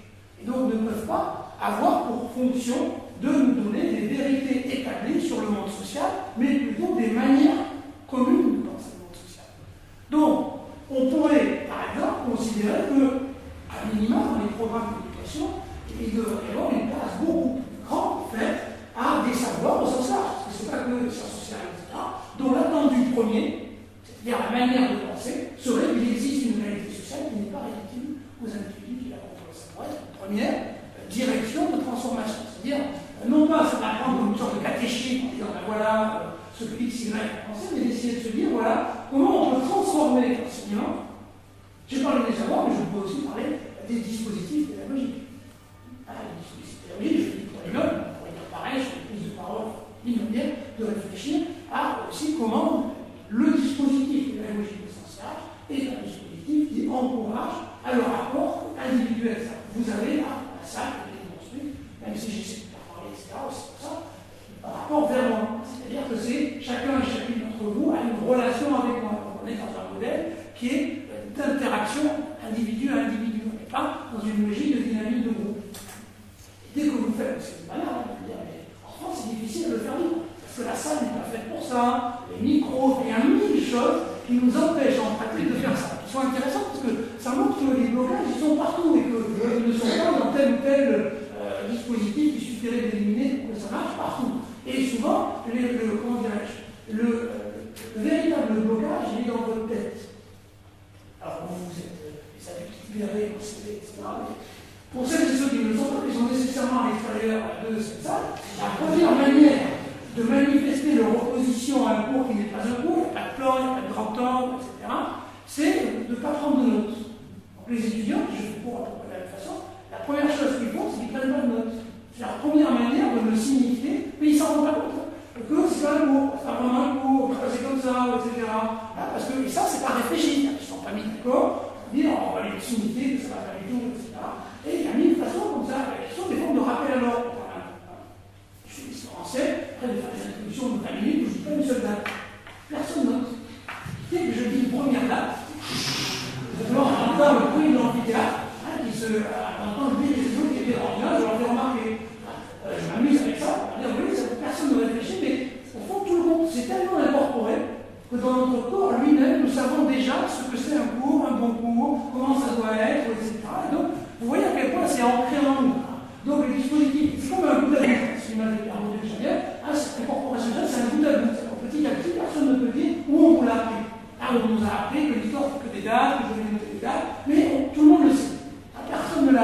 le monde le sait, et c'est.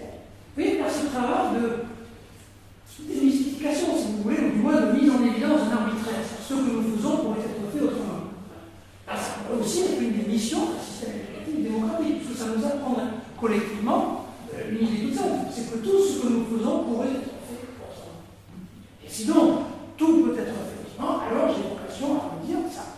Et si on changeait, puisque ça peut être fait autrement, qu'il n'y a pas de légitimité supérieure à ce qui est établi. D'accord? Donc vous voyez que ce principe-là, comment on pourrait le résumer, comment on peut rejoindre la laïcité? À mon avis, on pourrait le rejoindre la laïcité en utilisant l'article 10 de la Déclaration de l'homme et des citoyens de 1789, nul ne sera inquiété pour ses opinions, même religieuses, qui est une manière, et ensuite je m'arrête juste là, parce que c'est pour moi un article fondamental et qui fonde au fond quelque chose qui est démocratique par essence, c'est la reconnaissance par principe et absolu du droit d'opiner de chacun et chacune d'entre nous. C'est-à-dire, quel que soit l'opinion, même si elle nous emmerde, même si elle nous dérange, etc. Pourquoi? Parce que chacun et chacune d'entre nous doit être considéré, à partir du moment où elle est adulte, doit être considéré comme détenteur de la même parcelle, la même quantité de raison humaine que l'autre. Donc, personne ne peut a priori imposer son point de vue. Donc là, on comprend pourquoi la laïcité de ce point de vue est directement tournée vers la religion, mais pas que. Elle est dirigée vers toute forme de. Donc, la science, vous voyez, c'est une science qui se réunit partout, dès le plus jeune âge. Parce qu'aujourd'hui, on est censé apprendre l'esprit critique. Mais on commence à apprendre l'esprit critique en le niant. C'est-à-dire, on l'apprend en récitant. C'est en l'inverse d'une pensée critique. On l'apprend en répétant ce que les autres ont dit, comme si le fait de répéter ce que les autres ont dit nous apprenait à penser. Si, au fond, est-ce qu'on me permet de vous dire qu'une fois que vous avez appris votre code, voilà, vous êtes devenu intelligent sur le code, donc vous connaissez votre code. Comme disait Marc Bloch, alors chien savant, mais aussi chien, pas que savant. Donc, on peut vous apprendre quelque chose, etc. Mais ça ne fait pas de vous un savant. Ça fait de vous un chien savant, pas nécessairement un savant. Donc voilà pour la question des détections. Donc, on en avait parlé à la première séance, je ne reviens pas, mais je pense que la question de la désélimination doit être prise au sérieux, mais elle doit donc intégrer une réflexion extrêmement profonde sur l'éducation, parce qu'il n'y a pas de monde autre possible sans une éducation dont le but ultime, qui serait désigné comme tel, serait celui de l'émancipation de la personne humaine, y compris du système qui prétend le penser. Puisque si on veut véritablement atteindre une émancipation de la personne humaine, il faut aussi donner en permanence des outils pour remettre en cause éventuellement le système qui m'émancipe. C'est-à-dire de ne jamais considérer qu'on puisse émanciper les individus de force, contre eux, contre leur esprit. Voilà un projet. Juste un mot sur la question du droit et sur le fait comment on peut juridiquement être autre chose que les individus. Et là, on a un exemple. Et cet exemple, je vous dis, c'est le droit social. Et sans surprise, vous avez vu des juristes socialistes, au sens que je le définis là, qui ont essayé de réfléchir, et ça s'est manifesté en particulier dans le droit du travail. La première victoire de la pensée socialiste dans le droit, c'est 1898, la loi sur les accidents du travail. Puisque la loi sur les accidents du travail fait échapper le salarié à la responsabilité individuelle. Parce que s'il a un accident du travail, il n'est pas responsable de son accident. C'est donc qu'on fait jouer à ce moment-là à l'employeur. On ne dit pas que l'employeur est responsable individuellement, parce que c'est absurde. C'est pas lui, je le dis pour tout le monde. En ce qui me le sait, vous n'avez pas de casque sur votre chantier, etc. Quelque chose vous tombe dessus, vous n'avez pas de casque, c'est pas grave, c'est un accident du travail, donc on ne peut pas dire que c'est votre faute, vous aviez cas, etc. Non. Pourquoi? Parce qu'on fait jouer au patron à notre rôle. C'est-à-dire qu'on considère, qu'il n'est pas égalité avec l'ouvrier dans l'entreprise. Donc ça lui donne une forme de responsabilité différente. Mais surtout, on lui fait jouer à notre rôle, c'est qu'on dit au fond, dans cette situation-là, où il devrait y avoir partout l'œil du social, surveillé, etc., il va, en raison de sa position d'autorité, jouer ce rôle. C'est-à-dire qu'il va assumer le rôle d'une tierce partie, qui est la collectivité tout entière, qui a intérêt à cette personne qui est du travail. Alors que, comme vous le savez bien, l'employeur peut avoir intérêt, ça il peut faire le calcul, que finalement, à X% d'accident du travail, c'est bon. Alors, ça marche, donc je peux faire ce calcul. Vous savez, les libéraux calculent le coût de la vie humaine. Mais non, quand on ferme un hôpital, quand vous êtes à plus de 30 minutes de l'hôpital, votre probabilité de survivre à un infarctus diminue de manière extraordinaire. À chaque minute, ça diminue. Dites-vous bien que lorsqu'il ferme, le calcul a été fait. C'est-à-dire combien il va y avoir de morts en plus.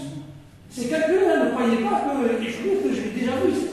C'est pas, il dit qu'en gros, voilà, statistiquement, c'est important, parce qu'on calcule et on sait que celui qui pouvait faire 29 minutes pour aller à l'hôpital désormais va en faire 45, on peut quasiment calculer son espérance de vie à la suite d'un infarctus. Donc ce calcul, il est fait. Donc vous voyez bien qu'effectivement, si on est dans un monde dans lequel, vous voyez la différence entre peut-être ce genre de réflexion et une démocratie ou un système dans lequel vous serez en compte que les États. Vous voyez, c'est que, alors bien sûr, si on suit les États, non, c'est pas en cause.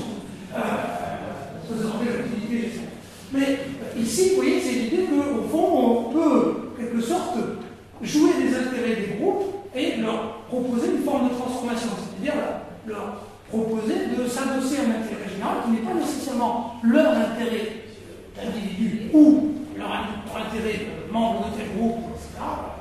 Pourquoi est-ce qu'on peut rajouter aussi pour comprendre pourquoi c'est dangereux de réduire les individus à un intérêt de groupe?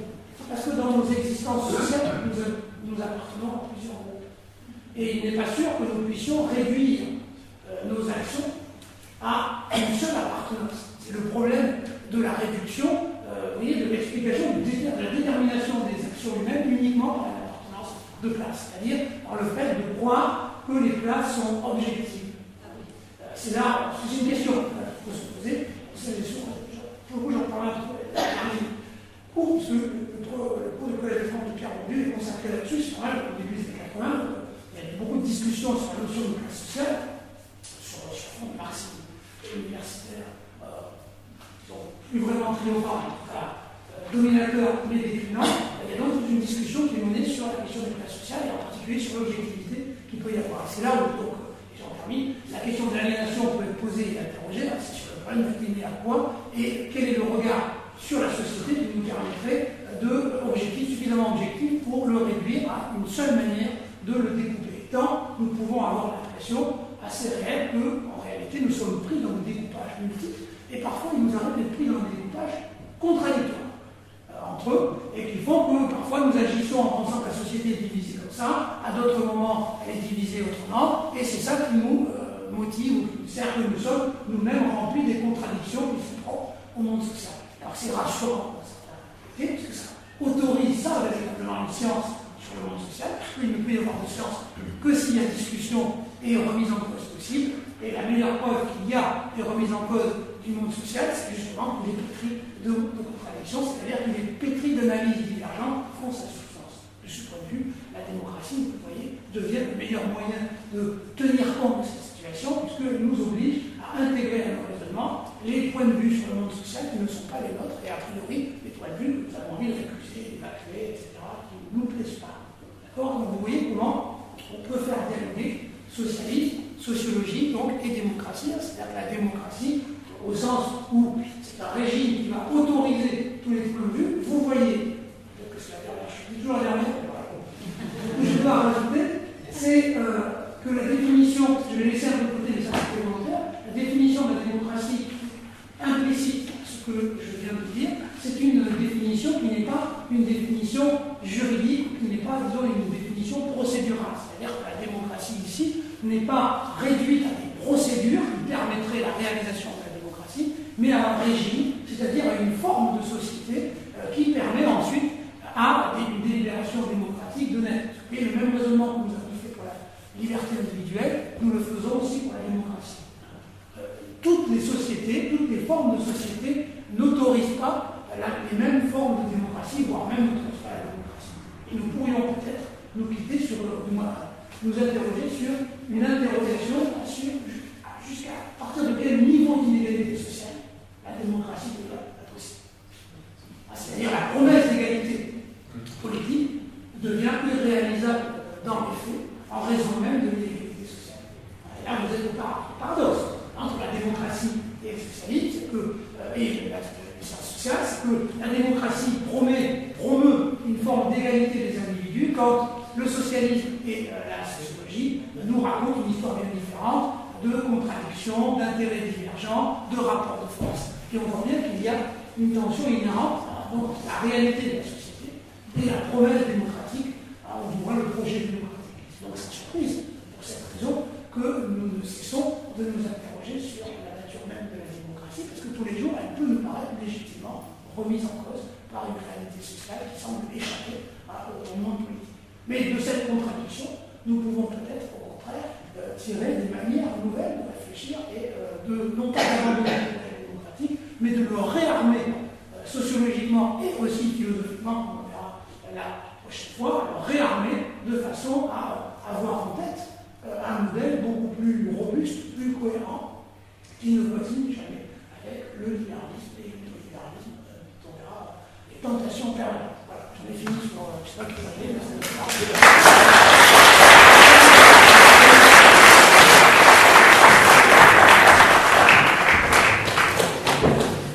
Merci infiniment à Christophe pour ces présentations.